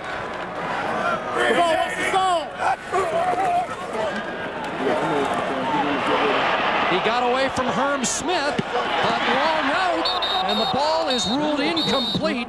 Aubrey Cummings looked like he might have had that and coughed it up. It's a good thing for Calgary, because Mike Fletcher would be dancing into the end zone. As you say, but initially, I mean, good pressure. Herman Smith gets in there, number 91. He steps away from that and then throws the ball away. Just as he throws it, the receiver, Aubrey Cummings, trying to come back and catch it on the go and reach forward. And as he does, he really doesn't secure the football. Helped by a little bit of the punch by the defender, but the ball falls incomplete. We were watching Archie Amerson in that first game, wondered about a similar play and whether it should have been ruled fumble and not incomplete. Calgary gets a break, second down, and there is a catch over the middle. And there's Camille Loud, the former Buffalo Bill, who is in the game because of the injury to Travis Moore. Well, Camille Loud, who only had 5 catches coming into the football game, but they really like this guy, Chris. They really feel he's picking up the offense. He's a big target as well. I mean, 6'3". I mean, this is another guy you want to utilize. They're about 15 yards out of Mark McLaughlin field goal range. As you see the clock ticking down, Crandall delivers and incomplete. Well, I tell you what, I'm a little surprised by that because Bo Lewis grabbed Bo Richter on that play, and he got away with that one right there, baby. I know you were throwing a flag up here. I'm throwing a flag on that one because I can see it up here. I mean, that's a big break. I mean, you can see he's all over him. He tugs on the back of that, and Mark's looking for the... He's looking for the flag. He's just going to work against the jam coverage. He beats him to the inside. As he gets away, look at that now. Now watch, they tag on him now. That's Danielson on the other side. It's 2nd and 10. And a pass over the middle complete. And Danielson at the 50. He is going to be 3 yards short. And this would be a 57-yard attempt for Mark McLaughlin. So what do? They're going to send Duncan O'Mahony out. I think this is a good call. You don't want to take a chance on this. Pin him back, let your defense do the job. 13 seconds left in the first half. Just don't make any mistakes. They've had great kick coverage so far, and I don't want to put the curse on them, but as you say, first half so far, both teams on the kick coverage teams have done an excellent job. McLaughlin's longest of the year, 53 yards, and it would have been into a light breeze. So Wally Buono opts for the punt. Maybe just try and draw BC offside. And instead they take the time count. That's what they tried to do, but the Lions wisely stood their ground. That's a nice job. Please put 1 second back on the clock. 1 second. And now he'll just send the offensive unit out to kill the clock with 1 second remaining. Yeah, you can almost guarantee that Marcus Crandall will just take a knee, kill the clock, and go into the dressing room and make any necessary adjustments they have to make and go over what they've seen in the first half from the defense of the BC Lions. It's going to be a very interesting second half as these two teams exchange late first half touchdowns. Similar plays. First Bo Richter for Calgary, then long for the Lions. Fans wanted to see Calgary gamble, I think, in that dying seconds, and they're on the Stampeders. Fans always want to see something happen. But, I mean, the fans got to understand that for them to win this football game, they've got to make the smart things. That was a smart decision. 5-point lead for Calgary, or for BC, as we join Steve. Thank you, Chris. I'm with head coach of the BC Lions, Steve Barato. Steve, you got to be pleased with the way your team responded late in that second quarter. Well, we came up with one that we've been trying to get all day long, and it's nice to finally get one. I would have thought we'd have got one from a little closer in than where we did, but Damon made a nice read, and Mel made a great catch, and it helped a great deal because we missed a couple field goals and wasted a lot of good work on offense. I was going to say, are you not a little disappointed based on time of possession that you don't have a bigger lead? Well, we should have, but we didn't get the ball in the end zone when we had it down there, and he missed a couple field goals. So that's a big difference. But we gave up one and came back and responded and got it back, and defense is playing exceedingly well, and Damon's doing a great job of moving the football. Steve, thanks for this. Good luck in the second half. Yeah, thanks. Steve Barato and the Lions head to the dressing room, leading the Stampeders by 5, 15-10 at the half here at McMahon.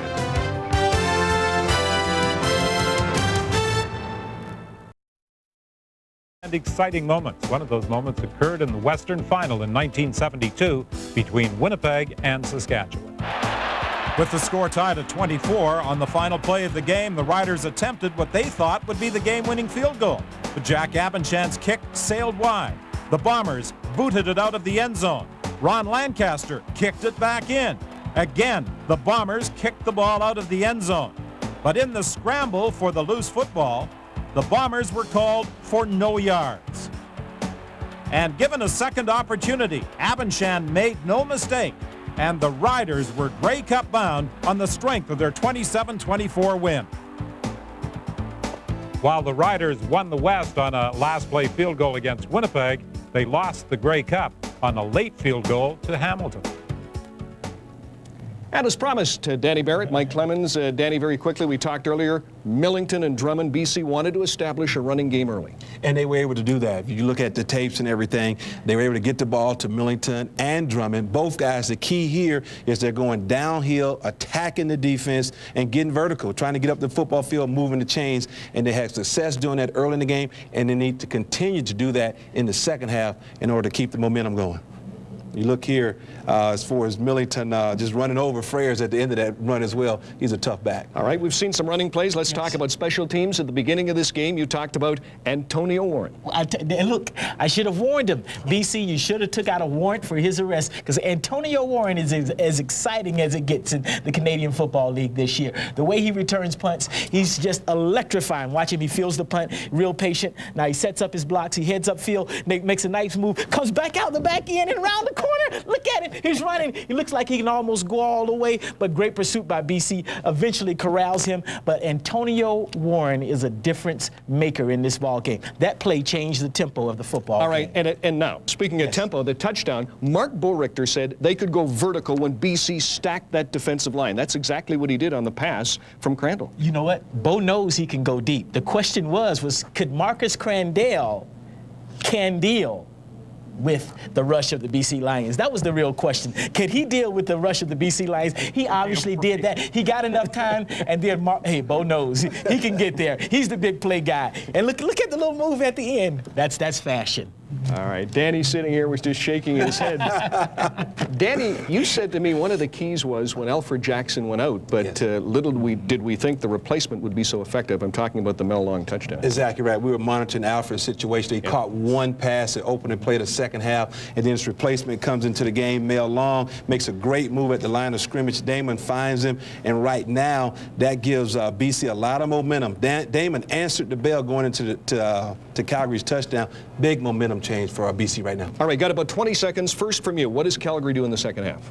They need to continue to protect the quarterback, don't get away from the run game, and capitalize on the big play like they did before. What does BC do in the second half? Run the ball downhill. Stay with the run. Stay with the run. And when you get in trouble, stay with the run. All right, it's halftime here at McMahon Stadium in Calgary, the Western semifinal. Mark Boerichter has a touchdown for the Calgary Stampeders, but they trail the BC Lions. Chris Cuthbert and Chris Walby coming up with the second half, live from Calgary, right after this. Big plays will often decide a playoff game. Wally, you had a couple in that first half. Well, we had a couple, and it was good to see that. So obviously, with the kind of defense they play, they give you that opportunity, but they also make it tough for you. You got to be pleased with the way your defense played. Well, we were pleased. Like I say, I wasn't happy with the last drive, but we made a couple mistakes, and it cost us a touchdown. Wally, good luck in the second half. Well, thank you very much. And so we're just about set to start the second half of this Western semifinal. Again, the winner advancing to the final next week at Commonwealth Stadium in Edmonton. BC with a 5-point lead. Remember, there were a couple of missed field goals early in the game for the Lions. And Brett Anderson set to kick it off to the explosive Antonio Warren, but it's not going to get there. It'll be on the other side to Kelvin Anderson. And Anderson up to the 45 with the flag down on the play. And a return of 14 yards. There is a penalty marker down. Holding will march it back against the Stampeders as Marcus Crandall gets set to deal in the second half, and there are the 30-minute numbers. Well, I mean, look at this stat right here. 120 yards rushing for BC. Only 32 for Calgary. And remember the big game last time they lost 34-16. We have to reiterate again. They ran for over 200 yards in that victory. They're well on their way to doing that again. Wally Buono said if they're going to rush 30 times, we're going to concede 100 yards, but we can't allow it to be over 200. Well, they're on pace to even bettering the total of 2 weeks ago. But right now it's Calgary on offense and a completion to start. That's Aubrey Cummings with the catch. And the flanker out of Acadia with some positive results on the opening play of the second half. Well, nice job as we look at the comparison of the quarterbacks. Pretty similar numbers, both with a big touchdown late in that second quarter, and both buoyed by what they saw and hopefully made the right adjustments at the halftime in the locker room to come out and put some more points on the board for their offenses. 2nd and 4 after the 6-yard gain by Cummings from the shotgun and through the hands of the receiver Danielson. That's a bad drop, but maybe fortunate for Calgary, a flag was also dropped. As you say, the ball was dropped and then the flag came late. And it's going against the Stamps anyway. Forward pass interference. Calgary, number 88, decline. Well, they're going to call Vince Danielson with a push-off, basically being the aggressor on that play, trying to get some separation from the defensive back. But, I mean, this is not how you want to start coming out in the second half. Penalty on the opening return and a penalty right there. I mean, that's not good football. Well, there was plenty of grumbling on press row about how conservative the Calgary attack was in the opening 30 minutes of football. 2 and out to start the second half. And O'Mani punts it away. Mel Long lets it bounce, and now he's going to have to go back to pick it up, and he's down inside the 20. Well, Long, without much experience back there returning punts, and he let that ball fall in front of him, and it rolled for a 54-yard punt. That is a crucial mistake. The fact is, any rookie, when you got back there, your coach, you got to wonder sometimes because you're taught, do not let that ball bounce. Run up and catch it. Don't sit back there and play safe, because this is what's going to happen 9 out of 10 times, and he just lets the ball bounce. I mean, it gets away from him. Then he tries to scramble and pick up the ball. Now, he's very lucky because he touched that football, and a lot of times that ball will come away. It'll be a fumble and a big play. We had good audio down on the field, and you could hear the Lions bench telling him to not let it hit the turf. Backed up at the 20, and the Lions go to work. And that's Robert Drummond, stutter stepping and not much there. Well, again, good job of penetration at the point of attack by the Stampeder defense, forcing Drummond to change direction to come to the backside. But unlike what happened earlier in the first half, they actually got off that. Now watch, look at it. They're all there. There's a ton of red shirts right there, not allowing Robert Drummond to go backside. This Calgary defense was ranked last after 4 weeks of the season. They've really come together and are actually second in yards allowed this year, still 7th in points. But they have strengthened as the year has gone on, and they come up big here. And it's 2 and out for the Lions as G. Roy Simon is stuffed quickly by Deshaun Austin, who draws into the Calgary lineup with the injury to Pryor as the nickel back in the Calgary defensive package. Well, absolutely. Comes back in on passing downs. He comes in, but what a nice job. Look at him. They're trying to get out there and block him. They're trying to get somebody on him to knock Deshaun Austin off the play, but he goes underneath. And, you know, talking to Wally Buono, he really likes this kid. I mean, he got hurt in preseason, never an opportunity to showcase his talents. And I thought an interesting thing, he said, you know, if I had my druthers all over again, this kid would be playing receiver. Well, he is the fastest member of the Stampeders. Now Warren, also great speed, back to receive the punt of Martino. Camille Loud is also back. Calgary should get good field position, but a fine punt by Martino, backed up Loud. What a block there. Loud shakes one tackle across the 50 to the 52. 49-yard punt, 12-yard return, and Willie Fells did some damage on Bo Lewis with that block.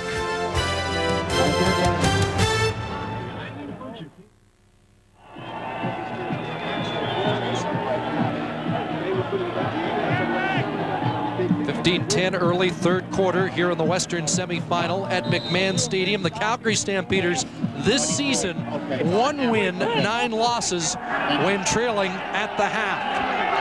There's the outstanding rookie Baron Simpson. As the Stamps go to work with Kelvin Anderson. Hit hard off the left side. Bo Lewis stepped up to jar Anderson. We've had 2 touchdowns in this game, and they traded them in rapid fashion. Well, absolutely. They got burned on the blitz. They brought the blitz. Bo Richter burned them, got behind Curtis Anderson, and of course, BC not to be undone, beats a jam, a failed jam by Kelly Melvo, and Mel Long wide open, taking it into the end zone. 2nd and 6 for the Stampeders, just across midfield. Crandall, Cummings, a catch and a fumble, and Baron Simpson's on the ball. Aubrey Cummings made the catch, but somehow Eric Carter jarred the ball loose. Well, just a simple little slant pattern. They're going to bring the wide receiver, Aubrey Cummings, across the middle. Just get him in a slant, get him the ball quickly. Bam, the ball is there. Now he's going. As you say, he's working against Eric Carter. Eric Carter gets back in there and puts the paw on the football. Just grabs it. Aubrey Cummings coughs it up. And as you say, Mr. Everything for the BC defense, Baron Simpson, with a big fumble recovery. So the turnover provides BC with the football at their own 40. Now the second turnover for the Calgary Stampeders. First on offense, one other one on special teams. And Damon Allen trying to make them pay quickly as he looks downfield, but one hops the pass to Denny Montana. Well, it's a lucky thing at that it's a one-hop pass because, or one bounce pass, because Denny Montana, he's got a step on the coverage right there, and he's coming back in toward the goalpost. And if that ball's on the money, I think Denny Montana, who's got some great speed, is going to take this a while. He's one of the fastest of the Lions, sometimes overlooked, but actually 3rd on the team in receiving this year with 620 yards receiving. Actually, Ryan Thelwell led the team. He's on the injury list right now. And there are Montana's numbers. It's 2nd and 10 for the Lions. Allen steps up and now delivers, receiver open, and it's G. Roy Simon with the catch. Well, put him in a bind, baby, put him in a bind, and that's what Damon Allen does. The fact that he gets out there and he uses athletic ability to scramble, it puts the defensive backs and the coverage people in a bind. They don't know if they break off their coverage and come back, but it also buys him extra time. That's the biggest thing. He sits back there and allows G. Roy Simon to work it against William Fields to come across and make the play. You see the safety, Greg Frere, coming up. He's got to make the play on that. I mean, if you're going to let a guy catch the football, Greg, you got to punish him. First down, and Joe Fleming wraps up Drummond for little or no gain. Actually, they'll rule it a loss of 2 as Fleming does the job. He's got the old school helmet too, doesn't put any air in the helmet. Fleming, and may have taken the air out of one of the Lions. That looked like, is that the center, Jamie Terrace? getting a look at, the 15-year veteran. Just trying to confirm whether it is indeed Well, Terrace. oh, you know, it's Mantica. Corey Mantica. Bill Rochelt out to attend to the right tackle on the BC Lions offensive line. Let's revisit your keys as Ben Fairbrother comes in to take Mantica's spot. Well, we talked about earlier about the receivers having to compete for the football. Being very impressed with that. The coming back to the football, of course, is highlighted by Mel Long's 41-yard touchdown catch on defense, shutting down Calvin Anderson. I mean, that's it right there. 27 yards rushing. For Calgary, burn the blitz. Well, we talked about it. You got to get it away. Can Crandall find the guy? He did on this play. Hit Bo Richter for a 69-yard touchdown. Forced Damon Allen to pass. Well, Allen has had a good day passing the football, 10 of 15, 180 yards, but he's also scrambled. And that's the thing that he does so well that puts the defense in a bind. But this formation, that power eye, now three go in motion to the right side. And Allen rolling to the right, in trouble, throwing the ball, and we're going to get a pass interference. There was some bumping down there, and Fells is upset because he was going after the football. Well, that's exactly it, Chris. You're exactly right. Fells was going for the football, but he also lost sight of where the receiver was and ran over the receiver in an attempt to get the ball. Jimmy Oliver was in triple coverage, but he got bumped on the play, and the flag is thrown.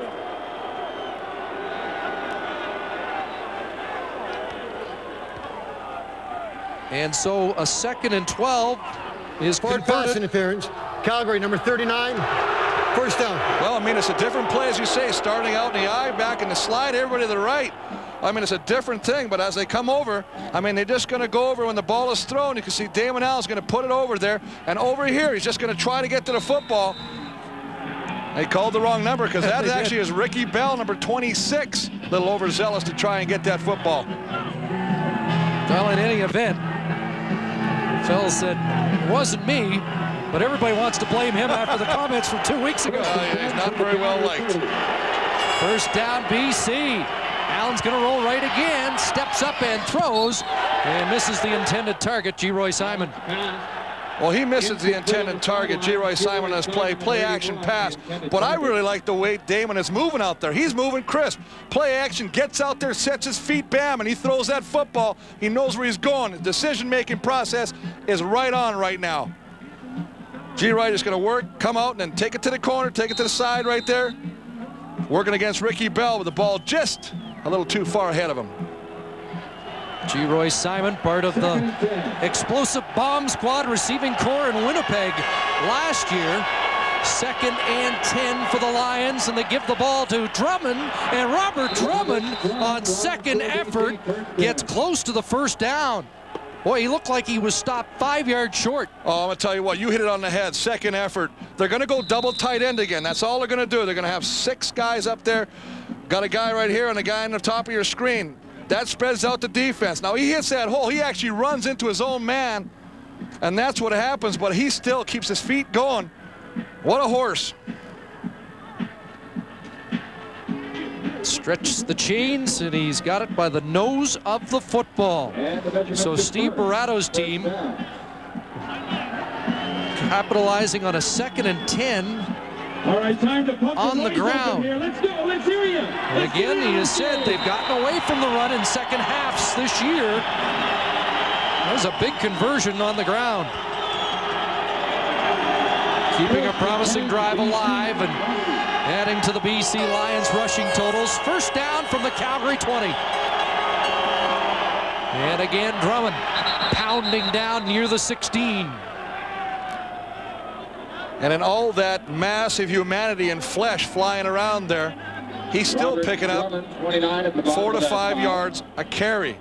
I mean, you got guys here, just another double tight again, and that's all they're going to do. Spread it out. That allows the offensive lineman to know exactly who he's got to block. There's no middle linebacker there. Drummond 6th in the league in rushing with 809 yards. His counterpart, Millington, 7th with 804 yards. 2nd and 7. Allen short drop.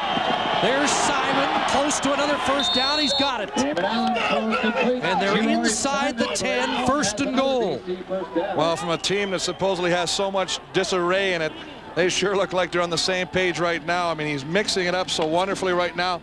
Again, G. Simon, who hasn't been used in this offense, is starting to make a presence felt here. Little swing out, just gets another dump pass and reaches for their first down, and he's fired up. Simon has been the go-to guy this afternoon for Damon Allen. Under 7 minutes to play, third quarter. This drive started at the BC 40. It's now 1st and goal from the 9. Give to Drummond right side, and he stopped a yard behind the line of scrimmage, and Otis Floyd did the job. As you say, a nice job of penetration by the point of attack by the defensive lineman. Robert Drummond is going to get us. Just going to be off tackle to the right side. See Mike Moore brought in as a tight end situation. Robert Drummond has to find a hole in that play. There was none to be found, and Otis Floyd with the tackle. Well, we talked about Calgary this year being ineffective in the red zone. Today, the Lions have been down in this neighborhood a few times without any success. 9th play of the drive. And Allen is dropped back at the 20. Ball loose. Is it a live football? I think they're marking it at the 20. Well, I think they're going to say the ground caused the fumble. But boy, you see the crowd get excited on that play. Just a little play action. Coming to look to come back to sit on the left side of that offensive line. Just fake it, little play. Come over to the left, try and set up right now. And the rush, good penetration. Clinton, Wayne, Jacobs, Fleming, all in the backfield right there. And ball comes loose, very lucky. So instead, they'll have to settle for this Kellett field goal attempt, and he misses another. His 3rd miss of the day. Greg Ferris will gladly let that one skip off his fingertips for a single point. And Steve Barato's team has dominated, but they're letting the Stampeders hang around.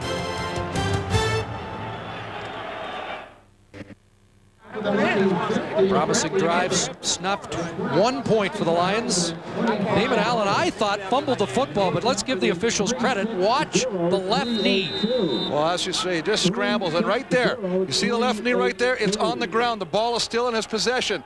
Now the ball comes loose. Good call by the referee. And could have been a bigger call had the Lions pushed that through for 3. Vince Danielson, number 88. Danielson, a catch for Calgary, still within a converted touchdown of the lead. Well, that's the biggest thing. I mean, you're talking about a difference between this run and last year's run. What's the big difference? I'll tell you the first name that comes to mind, Louis Pasaglia. Because I guarantee you, that old kicker, you know, I mean, he'd scrape off the cobwebs, but I tell you what, he didn't miss many kicks.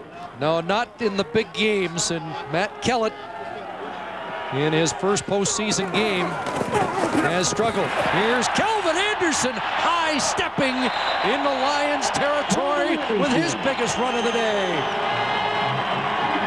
You have got to get him involved. If you're not going to use this guy, you deserve to lose the football game. Give him the football. He's going to break a couple. Nice job, Reginbald, the fullback, getting a block. The offensive lineman, nice job. Benefield can't get him. Now he hops. Watch, he's going to duck under the next tackler. He's trying to duck. He's doing whatever he can do to pick up positive yardage. 18 yards on that carry to improve his stats. Just 45 on the day. This time Benefield rides Anderson gets the carry again, number 32. his back and is dragged for a couple hard-earned yards. 56. Well, he does fall forward. Came up a little short. Benefield did on the last play. He wasn't going to do it 2 times in a row, and he flows down that line and makes the play and wraps up Kelvin Anderson. Just going to be a little off tackle to the left. You see 56 flying down the line from his outside rush position, making the play. 7 times a 100-yard rusher this year, twice against Benefield and the Lions. And it's 2nd and 8.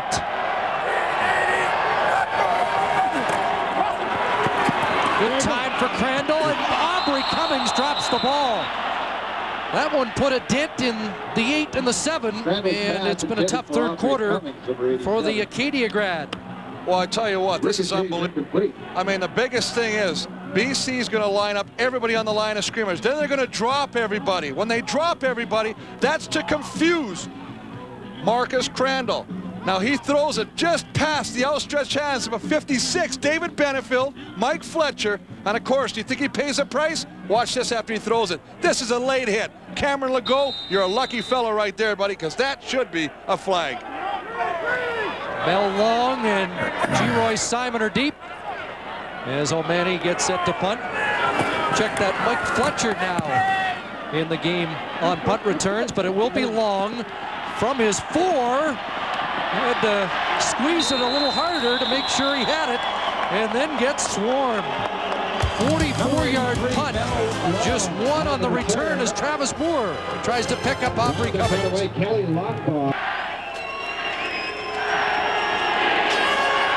BC Lions backed up inside their 5 with a 6-point lead and 3:16 left on the clock in the 3rd quarter. And the fans making noise at McMahon.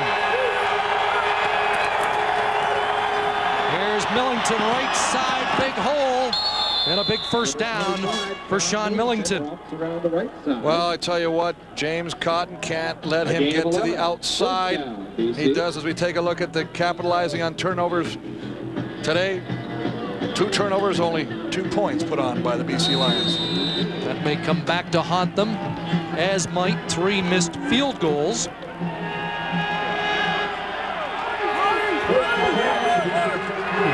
First down up at the 16-yard line. And they'll give it back to Millington this time. Nothing doing. Chris, it's interesting. The first 14 first down plays by the Lions netted 92 yards. So 6.5, 7 yards on first down. Very productive. Before the Millington 12-yard carry, they had 5 yards total in their next 11 first down plays. So Calgary's done a better job against the first down since the opening couple of drives. Well, you know what? You're going to have to do that, because anytime you let the offense get in the second and short situation where you can either run or throw, that puts you in a double bind. Sean Millington closing in on a 100-yard game. Here's Allen, that little pump down the sidelines, and incomplete, intended for Drummond. And Robert Drummond, well, he might have been shaken up, but he bounces up. He's all right. That's a play we saw back in his Baltimore Stallion days. He's a dangerous guy out there on that sideline. Well, he's dangerous running the football, and he's dangerous as a receiver. They love to get him in certain matchups. I mean, obviously he's going against a well-seasoned guy that can cover on that play, but again, good job of the secondary of the Stampeders not biting on the pump fake. So it's 3rd down BC, and Calgary poised to get the ball in great field position. And the former Stampeder, Tony Martino, rushed the kick. It'll be Loud at midfield, got a block, and is down at the 45. So in this 3rd quarter, Calgary enjoying better field position as they get set to go to work. Tony Martino. A return by Loud. Calgary at BC's 45, trying to cut into this 6-point Lion lead. 2-step drop, long out. They go back to Aubrey Cummings, and Cummings down to the 32-yard line, and he'll celebrate that. He's back in the ball game. Well, that's a sign of confidence by your quarterback after you cough the football up and fumble it to come right back to you. But they like Aubrey Cummings. Why? Because after he catches the football, he's dangerous. He does good things after he catches the football. Now, he sits back there. I would really like to see him come toward the football on that play and not allow Eric Carter to have a chance to pick off that one. 13 for AC. It's a first down for the Stampeders, and Kelvin Anderson goes to work. Bo Lewis stepped up again and limits the damage. Well, Bo Lewis makes the stuff, but I tell you what, it's the guys in the interior of that line, Cantner and Legault, to do the job, because he initially wants to go right up the gut, has to bounce it to the outside. Now, when you bounce it to the outside on this BC defense, there's always some guys out there, and on this play, 17, Bo Lewis is up there to make the stuff. George Cortez, the offensive coordinator, sending in the plays. What's he got cooking on 2nd and 6?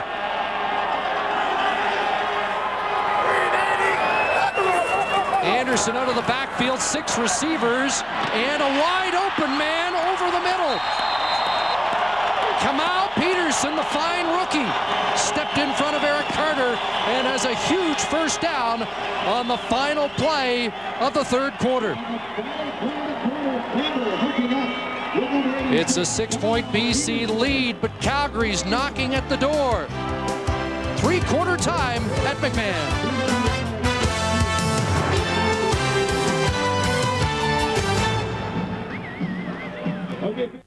Windsor native with a bright future, Kamau Peterson, 12 catches in the final 2 weeks and a big 20-yarder here. These guys right here, the Simpson and the outside linebacker, are going to both drop out of there. Now, that only means there's a 4-man rush. It's to confuse Crandall. He's not confused at all. Kamau Peterson comes inside the middle behind the dropping linebackers. Nice job execution by Crandall and a good read by Kamau Peterson. National triple jump record holder in high school. He has a 41-inch vertical, 4.3 speed. And now Calgary knocks at the door. First and goal from the 7. And again, Anderson, the quick hitter up the middle. And he's down to the 4, a little more productive than the last time they knocked at BC's door. Still a little bit of stutter step. I mean, obviously BC's defensive line is doing the job of stalemating at the line of scrimmage. This is causing Calvin Anderson not to hit it at full go. He's got a stutter step. You want him to hit that thing right now. 21 is going to go right through. He's got to get the block. Now watch as he goes through there. You got to hit that. I mean, it's hard for me as an offensive lineman to tell a star running back what to do, but it looked like he kind of hesitated when he had a hole right there, Chris. Once again, you are defending the offensive line in the heat of battle, and it's second and goal from the 4. Crandall will throw into the end zone. Vince Danielson, touchdown!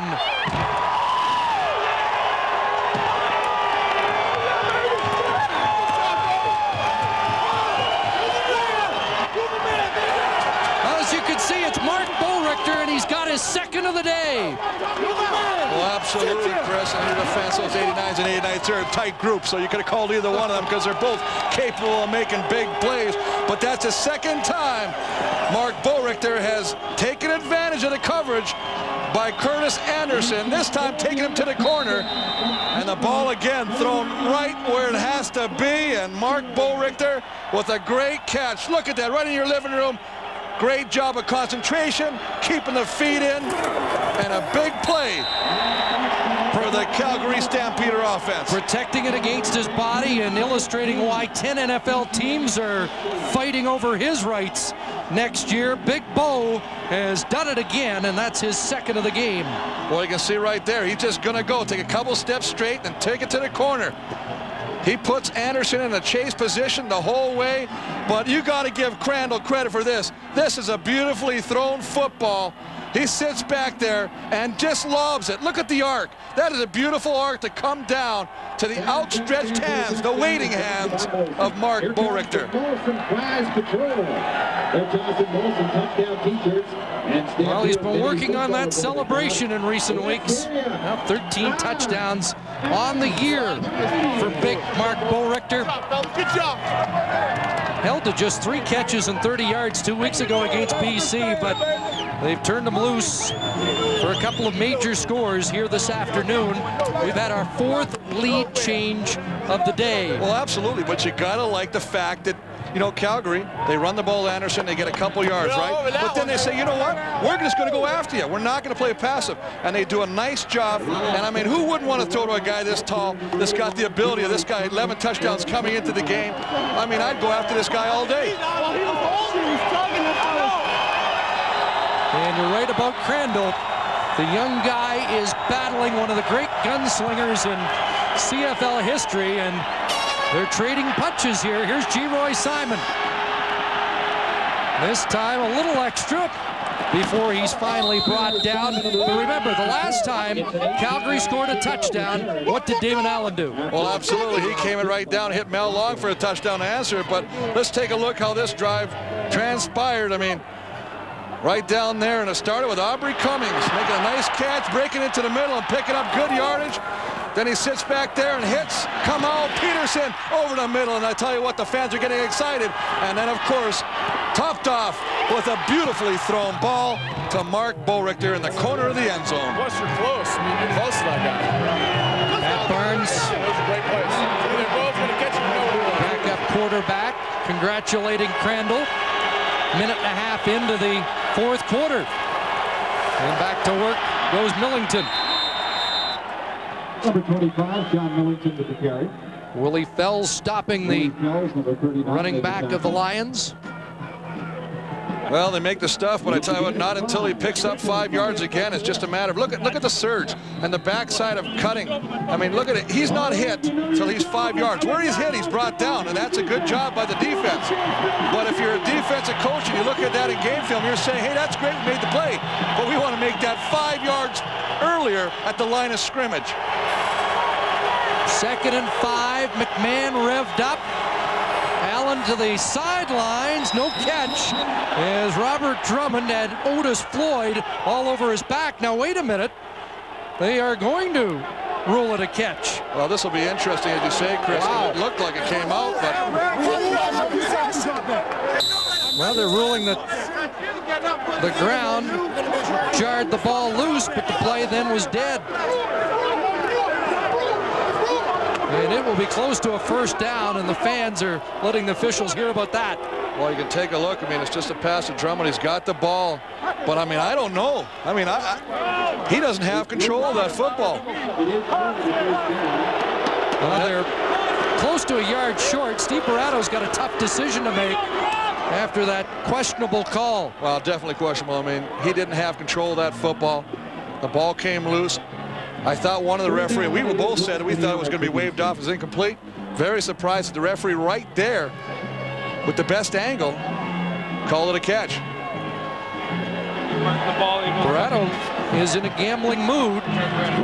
It's about 2 feet away from a first down. And at their 43, the Lions will gamble. Time to stack it up. Allen, not much on the initial surge, but again, he only needed 2 feet. Well, I really think it's really hard. And look who's at the bottom of the pile. Well, Joe Fleming is there, and that's no surprise. But I'll tell you right now, when you have this amount of humanity in front of you, and you only have less than a yard to go, you basically should hang your head in shame if you can't make it. I mean, look at Jamie Terrace fighting to go right there, Manteca down there. I mean, this is great. Look at the helmet. This is the great angle right here, people. It's getting a helmet under a helmet. And the person that stays lower and keeps the legs driving usually will win that battle. Well, just watching that replay, notice you broke into a cold sweat. I'm tearing the sleeves off my shirt here because I want to get out there now.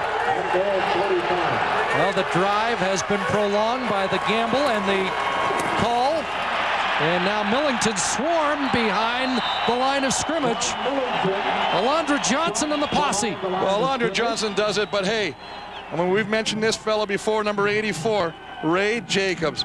This is what you teach them. You teach them. Turn it back in so the rest of your team can pick it up. And Ray Jacobs does a great job again of forcing Millington to come back. See, he's got to stop. Look who's there. 84 is right there. He forces him in, and the rest of his partners come down and lasso him down. That's exactly how you play team defense. So it's 2nd and 10. From the 45, Alfred Jackson's checked back in for BC. Allen in some trouble, escapes, throws, and it's a completion to Alfred Jackson. Oh, the escape artist, Damon Allen, does it again. Well, he didn't pull a rabbit out of his hat. He just pulled a big play out of his hat on this play. I mean, Calgary's only going to rush 3. There's Malvo doing a little hand checking, watching Jackson all the way. He's not even losing sight of him. He's watching Jackson. Now, Jackson sees. And that's just great concentration, not only of making the catch, but it's the fact, Chris, did you see he had his feet, and he actually slid his feet and kept them in bounds on the catch.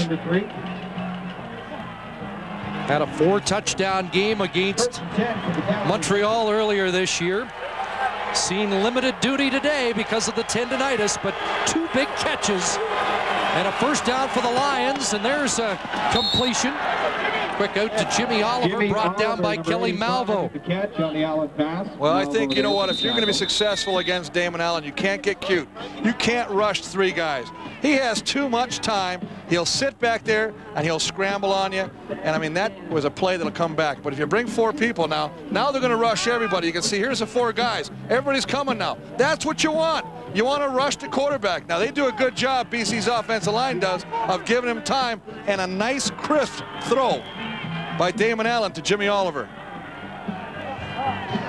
Well, on one hand, the BC Lions, of course, they're playing their 3rd game in 9 days, but on the other hand, this is their best quarter of the year where they've dominated in the 4th quarter.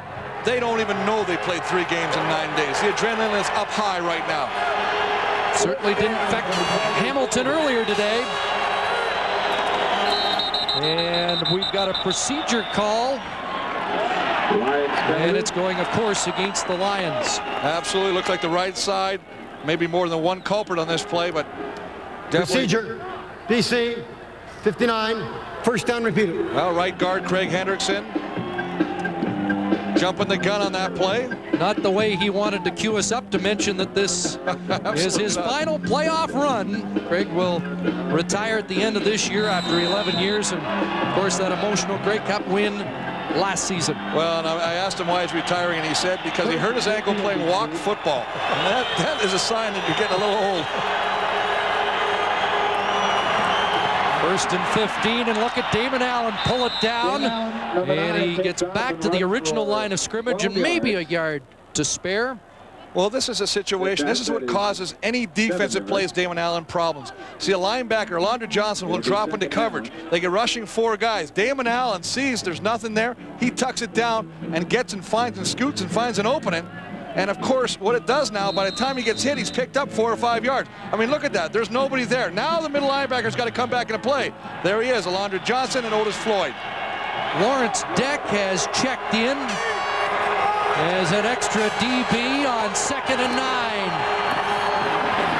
Allen looking downfield. Malvo got a hand on it and made the play. Alfred Jackson, the intended receiver. Kelly Malvo's had a tough day, but he's hanging in. Well, I'm going to tell you what he did that he didn't do the last time. The last time he lost sight of not only the receiver, but the football. This time he turns back. One-on-one coverage. He sees Alfred Jackson. Now, actually, just now, he looks for the football. Now, as he goes to hit it, he's a free man. He can fight for that football. That's a great job by Kelly Malvo, giving him a chance, an opportunity to play that ball. Matt Kellett back in to attempt a 47-yarder so BC can regain the lead. And Kellett off the upright and in, so he's made his 2 longest attempts. It's good. Well, that'll give him a better feeling. Wonder if he called that shot. A bank shot to give BC the lead, 19-17. Well, it's been an interesting afternoon as the lead keeps changing back and forth, and now back in BC's hands. Matt Kellett with a couple of 40-yard plus field goals to balance off 3 misses from closer in. And again, Anderson will give it to Warren. And Antonio Warren always seems to find a seam and close to the 40-yard line. Absolutely, and when you think about it, you're saying, hey, Calvin Anderson's a pretty tough guy to bring down himself when he catches the football, but that's how much respect he has for Antonio Warren. He says, hey, you take the ball and we'll take whatever you give us.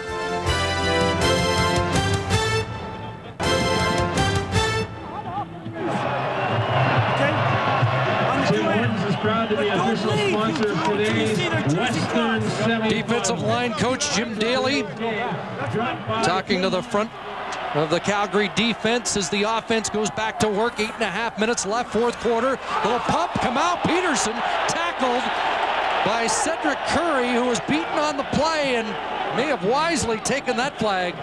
Well, that looked like me trying to hang on to my last sandwich, but I'm telling you right now, Bo Richter had this guy beat so bad that the only thing he could do, Cedric Curry just grabbed him and pulled him down. I mean, Kamau Peterson actually on that side, but I mean, what a pass move. interference. BC number 3, first down. Curry did not want to get a backside look at the 4.3 speed of Peterson.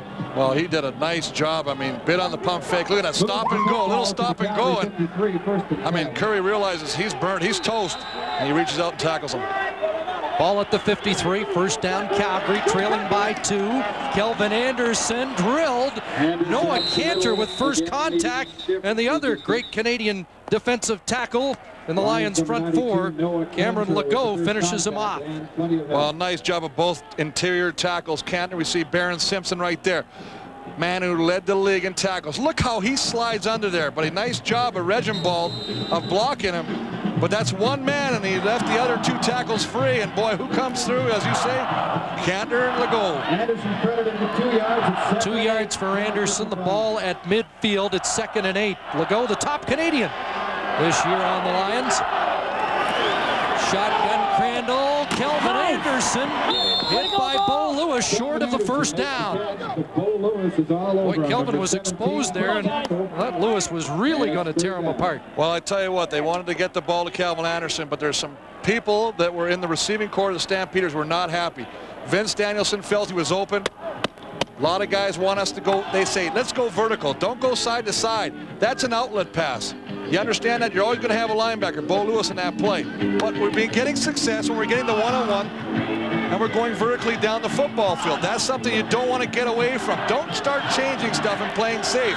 When you play aggressive football, things happen. 39-93. O'Mani in the punt, Mel Long and Mike Fletcher back near their 5-yard line. Mel Long's been a bit of an adventure on a couple of these punt returns today, but this will be Fletcher. Off him, live football. Who's got it? Calgary, perhaps optimistically, signaling they've got it. Well, you always love to see this when the ball is loose, because right now it becomes who's the strongest guy, who's got those hands of steel that can rip the football and hold it. And it looks like Mike Fletcher in desperation reclaimed the football. 43-yard punt, and some of these punts have been adventures for the Lions.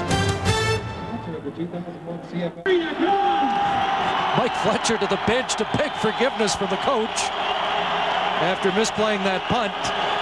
And I put a little heat on Mel Long, who came up with the recovery, so good job for Long to keep it in BC's hands, but deep.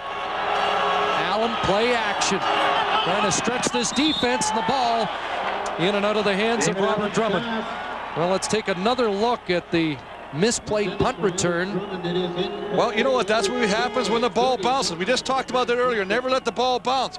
The ball bounces, comes out of his hands, and just as you can see right underneath the pile, number 83, Mel Long, very fortunate to grab, pull it in. That's just excellent camera work from the boys down there showing us that replay. Under 7 minutes to play, 5 lead changes in the game.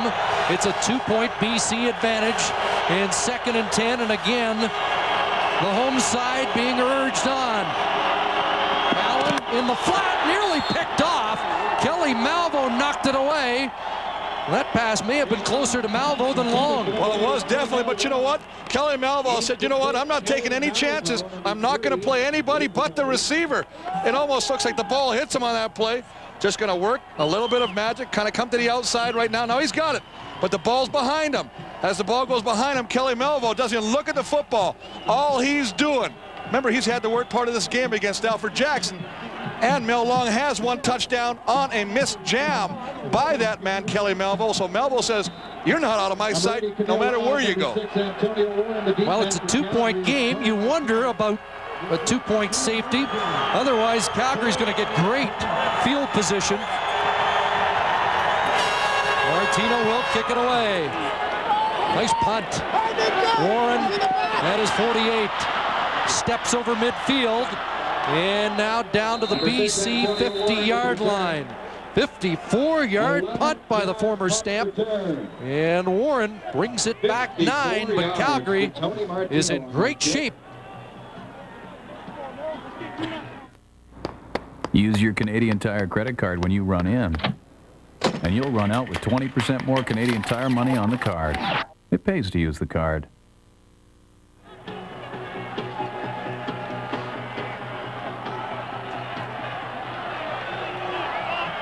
So Calgary goes back to work on offense at the BC 50.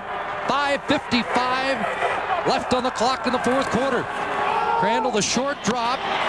And that's Vince Danielson with the catch and tossed out of bounds by Curtis Anderson. Well, this is strictly a timing pattern. All he's going to do is take a step back and throw to where he feels Danielson will be. Danielson takes his man up, and he's just going to work out to the sideline. As he turns, there's a football. That's exactly how you want to run it. I mean, that gives the defender, Curtis Anderson, no chance to stop that play. You know, yesterday he was saying, you don't remember the regular season games. You remember all the playoff games, and he ran through some of the great moments here during the 90s, and this is another one that they're going to remember, I think. 2nd and 3, and Warren, first contact was short. He rolled a little further forward, but still, it's going to be 3rd and 1, maybe 3rd and 2. Well, this is a situation where of course, I never want to question a coach, but I'm saying to myself, I have a back who rushes for 1,383 yards. Why, in a 2nd and short situation, is not Kelvin Anderson carrying the load? Nothing against Antonio Warren. He's got a great future, but... And on 3rd down, in comes Scott Dybert and some of the big boys. They're going to go for it on 3rd and a full yard. I thought you were going to tell me this is when you turn to Cal Murphy and say, Cal, leave the place kicker on the sidelines. We're going. You made all those calls, didn't you? Well, 90% of them. Here we go. 4 receivers out to the left side, and maybe they weren't gambling. Maybe they were just trying to draw the Lions offside. Well, what I thought was interesting as we see this the situation unfold is as the 4 receivers the group went to the wide side of the field, nobody from BC really followed them.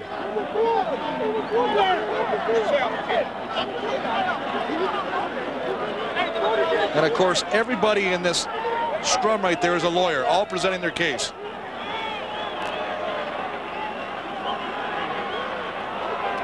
And apparently there was no call. And now Calgary sending in a different set. 3 guys get partway in.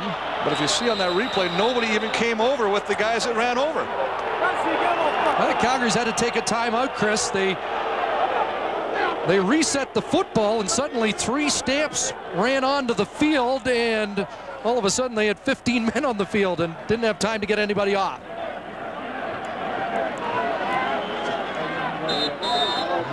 And now Wally has a little longer to think about this gamble.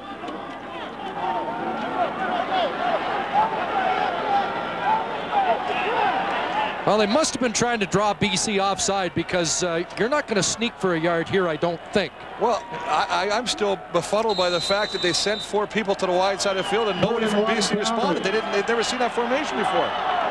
Now we've got a different formation, and again, 4 out of the backfield go to the left side. They are going to sneak for the first down, and pardon me, they're going to do it with plenty to spare. Well, how about that? Now, if you're BC and you're defensive right now and you're looking at this play and you're saying, here they come, all 4 guys. Hey, you know what? They're very lucky because they got a chance to see that the prior play. So this time when they sent the 4 guys over, they adjusted to it. So look, you see this big group of guys all over here. They're coming to the wide side of the field. That takes some of the guys out of the middle. So when they sneak the football, Chris, they have less people to go through to pick up that first down. Well, full marks to Jamie Crysdale, David Heisman, and Jay McNeil, the double nominee for the Calgary Stampeders. First down. Randall's pass batted down. I think that's the 3rd tip at the line in this game, and Herm Smith's got another one. I might have to get some tissue paper up here because I got tears in my eyes, because it's a thing of beauty, Chris, when you start talking about the offensive line.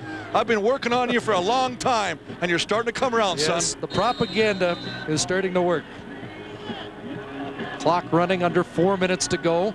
Again, 5 lead changes in the game, and a 2-point BC lead is precarious.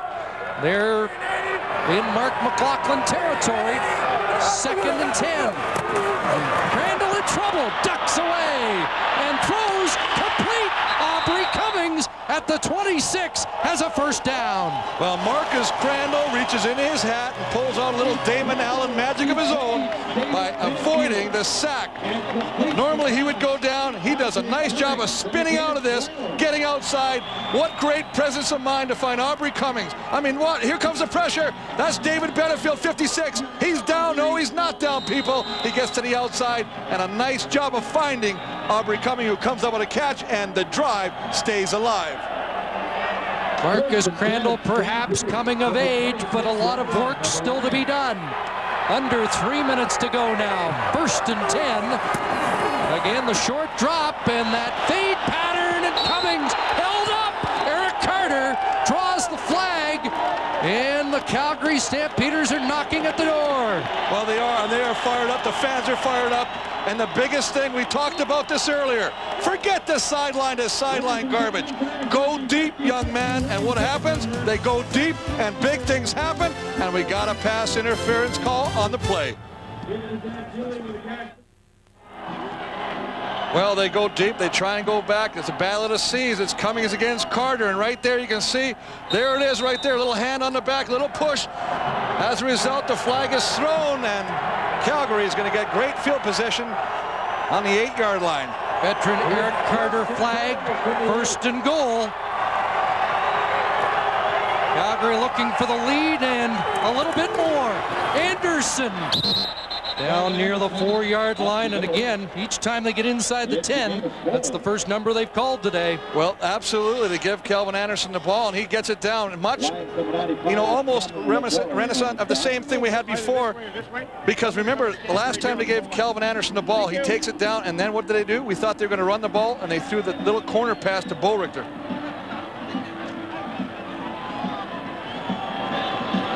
Calgary making, or check that, BC making a lot of changes on that defense to bulk up along the line. 2nd and goal from the 4, and again those 4 go out of the backfield to the left side. Crandall short drop in the end zone, touchdown! How about that? Mark Pilon. Oh, a little razzle-dazzle from George Cortez. Well, razzle-dazzle this, my friend. The fact is that Marcus Crandall does an excellent job of avoiding this play because he rightly is on his back. He finds the tight end who's just in there for blocking, but he is an eligible receiver. And he gets down there, and boy, I tell you what, number 93, you can see him right there. He's just going to slip away from the block. Nobody picks him up. Hey, because nobody expects him to catch the football. But a nice job, again, of the presence of mind, and we've seen this a number of times in the second half, by Marcus Crandall, avoiding the rush, the would-be takedown, and making a big play. Pilon with undoubtedly his first touchdown catch in the Canadian Football League, and now they go for 2. It's 23-19 as Crandall steps back, dumps it off Anderson, and it's now 25-19, a 6-point Calgary lead. Well, we got to give credit where credit is due, and I tell you what, Marcus Crandall, you came out and said you're going to have a career game today. Well, right now, son, you are backing it up. You are playing well. You are making great decisions, and you are holding on. You're patient. You're taking what the defense has given you, and you're doing a nice job of finding that ball, getting it to Calvin Anderson, who does the rest by taking it in for a very important 2-point conversion. Well, let's take one more look at this touchdown. Mark Pilon looked like he was breathing a sigh of relief that he was able to squeeze that baby. Here comes the motion, tries to control again. Well, I tell you what, he sees that, it looks like a pinhead. But of course, look at that, the pressure's right there. Little swing pass to Calvin Anderson, he takes it in, and boy, excitement. Let's take a look. Well, George Cortez cooked up that touchdown, but it's just a 6-point lead, and 2:08 to go. The Lions have plenty of time. Are you playing for the Bombers? Is that their suggestion? I'm telling you, I just hope Santa there brings me some good gifts. Well, they've got to worry about 2 minutes and 8 seconds of BC Lions, and then if they can hold this lead, They've still got to go through Edmonton. Well, this is what is so exciting, Chris. Remember, the guy that's going to be orchestrating the BC comeback is none other than the Magic Man again, Damon Allen. Geroy Simon. Up across the 35. Number 81 with a good return for BC to get them set. Let's take another look at the drive that produces the 6th lead change of the day. Well, I just love the play selection. I mean, what a gutsy call. Nice job. Third and a bunch picks it up, and of course then the scramble to find Aubrey Cummings. Then after the pass interference call, it gets a move down. Anderson takes it, and of course a little tight end catch by Mark Pilon, who just turns around in time to catch that football. 6'5", 265, and hands like butter. Hands like butter. You know, he makes a touchdown, he's going to get all the girls now. Damon Allen back to work. And Brett Anderson can't pull in that ball, incomplete. It'll be 2nd and 10. Well, nice job of coverage as well by Deshaun Austin, who stays with him.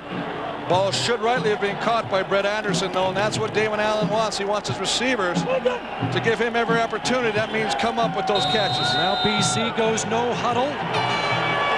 Danielson congratulating Crandall, but the game is on. And here's a 2nd and 10 throw by Allen deep for Alfred Jackson. And the ball falls incomplete. And what hand-to-hand combat downfield. I got to tell you what, I don't know if we can show the referee, but Melville working one-on-one, as you say, a lot of contact with Alfred Jackson. At the end of that play, I swear the referee looked like he was reaching to grab a flag. He couldn't find it and decided not to make the call. Now, there's a lot of contact right there. Now, watch the referee. Watch his hand. Now, he's reaching behind him right there, looking to throw the flag. Baby, I'll tell you, eyes like a hawk. I'll tell you what, Kelly Malvo has stepped up in this 2nd half, and Steve Barato's team down to their last play. 3rd and 10. Allen, incomplete. Intended for Mel Long, and the Lions have turned it over on downs.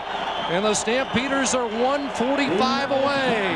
And again, Kelly Malvo providing coverage. And the defending champions are at the edge of the cliff. Well, Calgary, who started so slowly today, didn't look like they had it, and all of a sudden offensively, Crandall and a whole bunch got up. But you got to give credit to the defense. They have answered the bell. Kelly Melville has been tested time and time again. I mean, it's just a nice job. Sitting there again, they're looking to work on him. There's Mel Long, number 83. He's coming back. Again, questionable. A little contact ahead of the play on Mel Long. That could have been a flag. Doesn't go the way. They give up the ball, and now Calgary takes over the ball with 1:45 left in this football game. In hockey, we say it's Hudson Bay rules, no blood, no foul, and that's the way it seems to be here. Minute 45 to go. The Lions do have a timeout. Scott Dybert, the former Calgary Colt, with a rare carry, plunging forward for a yard or two. No gain. And remember, the Lions still should get, or could get the ball back. Well, you know, my philosophy has always been bury your opponent. Don't even give him a sniff back. Don't even give Damon Allen and that offense at BC a chance again. Don't play conservative. Go after him. If you're running back as Calvin Anderson, if it's Antonio Warren, I don't care who it is, you got to give it to him. I understand they want to give everybody a chance to carry the football, but not now. It is a 6-point lead, and they are in Mark McLaughlin field goal range. Right now, it would be a 43-yard attempt. They'd like to make it a little easier. And there's Calvin Anderson down to the 30, and he almost shook that for a first down carry. But now, Q McLaughlin to make it a 9-point game with just over a minute to play. Well, absolutely. Just going to go off tackle to the right-hand side. Everybody's lined up. He just stutter steps and finds the opening right side, comes in there. Bo Lewis, 17, hanging on for dear life. But as you say, not before Calvin Anderson picks up 7 yards, making it a shorter field goal attempt by Mark McLaughlin. So it's 3rd and 4 Calgary at the BC 31. And now you look back at those 3 missed field goals earlier. It's on the hold. Doesn't run to the ball snap. Mark McLaughlin, the hero of that Grey Cup win in Winnipeg. 73.7% on this season. Pat Barnes will hold. Mark McLaughlin will attempt a 38-yard Pat Barnes is the holder. And this to pretty well put it out of reach from 38 yards. And it's good.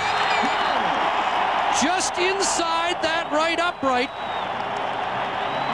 The veteran's done it again in what might be his final kick at McMahon Stadium. Well, might we have a story reminiscent of the Louis Bisaglia story where a number of kickers in the league that are still in the playoffs have an opportunity to go out a winner. McLaughlin from 38 yards. 38 yards, a 9-point lead. So that 2-point convert so critical now. It puts it out of reach for the Lions. They need 2 scores.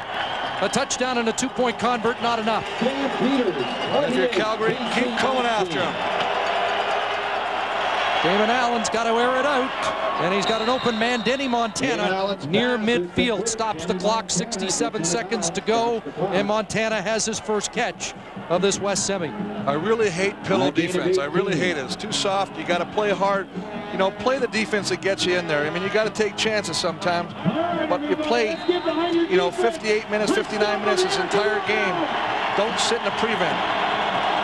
Well, Calgary's had trouble finishing teams this year. We've seen some strange endings. Here's Allen over the middle, has another completion.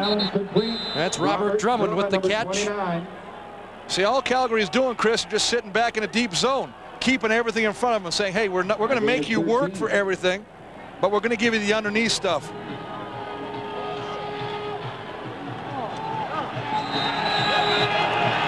Eskimos watching this.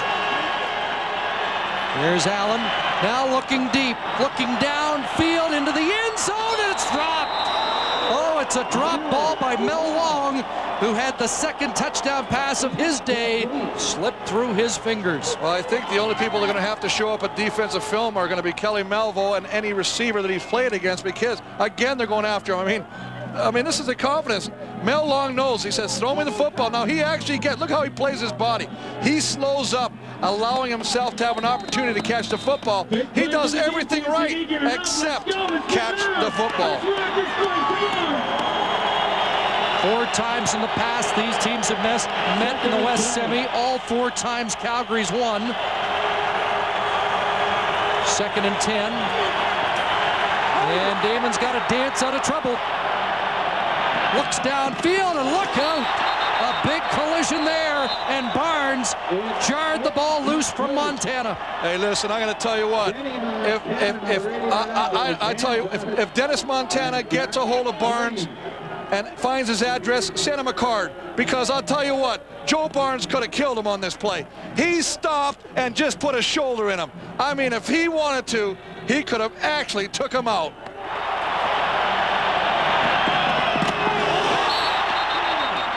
I mean, you can hear the crunch, Chris, but I tell you what, Joe Barnes took it easy on Dennis Montana. They're on their feet at McMahon. It's 3rd and 10 BC. And Allen looking down the sidelines, incomplete. Intended for Jimmy Oliver, and with 36 seconds left, the celebration is now on, and we will see another all-Alberta Western final. For the 7th time in 11 years, there's Wally Buono, one of his daughters, Christy, a national champion in soccer. And every week she gives Coach Buono a motivational message. It's different every week. He keeps them all. And somehow his team has put all the negatives of this season behind them and have unseated the defending champions here this afternoon. Well, they have unseated them. But I tell you what, you got to give BC credit. They played a good football game. Hamilton, baby. They took it right down to the wire to try and get back into it. Well, one team, 3 days, 3 games, 9 days, prevailed today. The Hamilton Tiger Cats also had that long flight back home to deal with. The Lions won that football game Tuesday, but have come up short in the 4th quarter today. Well, they ran the ball effectively, made some key catches on the pass. Mel Long with a nice touchdown reception. They did some good things. Calgary did some good things, just a little bit better.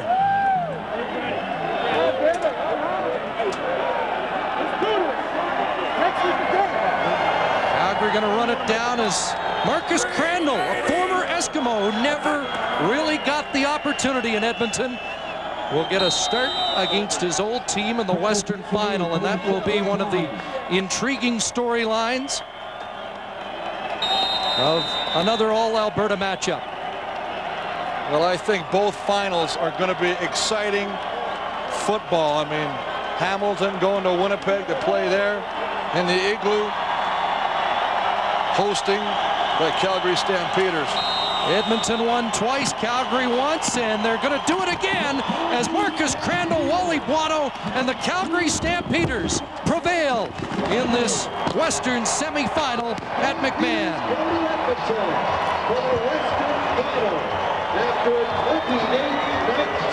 The defending champions have been beaten. Kelly Malvo was in the middle of it all day, beaten early, but he bounced back with some huge defensive plays down the stretch. Little insurance from Mark McLaughlin, whose final season we expect in the CFL will continue. But congratulations from his old running mate, Tony Martino. Mark Bo-Richter with a pair of touchdown catches on the day. First time a Western Semi has featured two teams with losing records, but it turned out to be an interesting one as we join Steve Armitage. Thank you, Chris, and a nice gesture, Marcus Crandall. Damon Allen just came over and gave you a handshake. It's great coming from a guy like that. He's going to be a Hall of Famer, and to have him come over here and congratulate me is great. Marcus, I got to tell you, you looked a little like Damon Allen the way you got yourself out of trouble today. Yeah, I mean, I learned a lot from watching him, you know. I've been watching him for 4 years now. And, you know, when it was time for me to get out of there, I was able to get out. Marcus, congratulations. We look forward to seeing you in Edmonton. All right, thanks a lot. It's Marcus Crandall and the Stampeders who are bound for the Western Final in Edmonton next weekend with a 28-19 win over the BC Lions. Earlier this afternoon, Ticats winning at home and just over the Calgary Stampeders defeating the BC Lions. Danny Barrett, Pinball Clemens, final comment from each of you. Well, hats off to Marcus Crandall. He said he would have a big day. He came out, delivered. You know, Bo knows deep passes, but it was George Cortez, the offensive coordinator, who came up with a couple of fancy plays at the end. All right, you guys free next weekend? I think so. We'll see you up at Commonwealth Stadium in Edmonton. It's Hamilton at Winnipeg next Sunday, and then the All-Alberta Western Final. Hamilton beats Montreal. Calgary beats BC. Good afternoon from McMahon Stadium.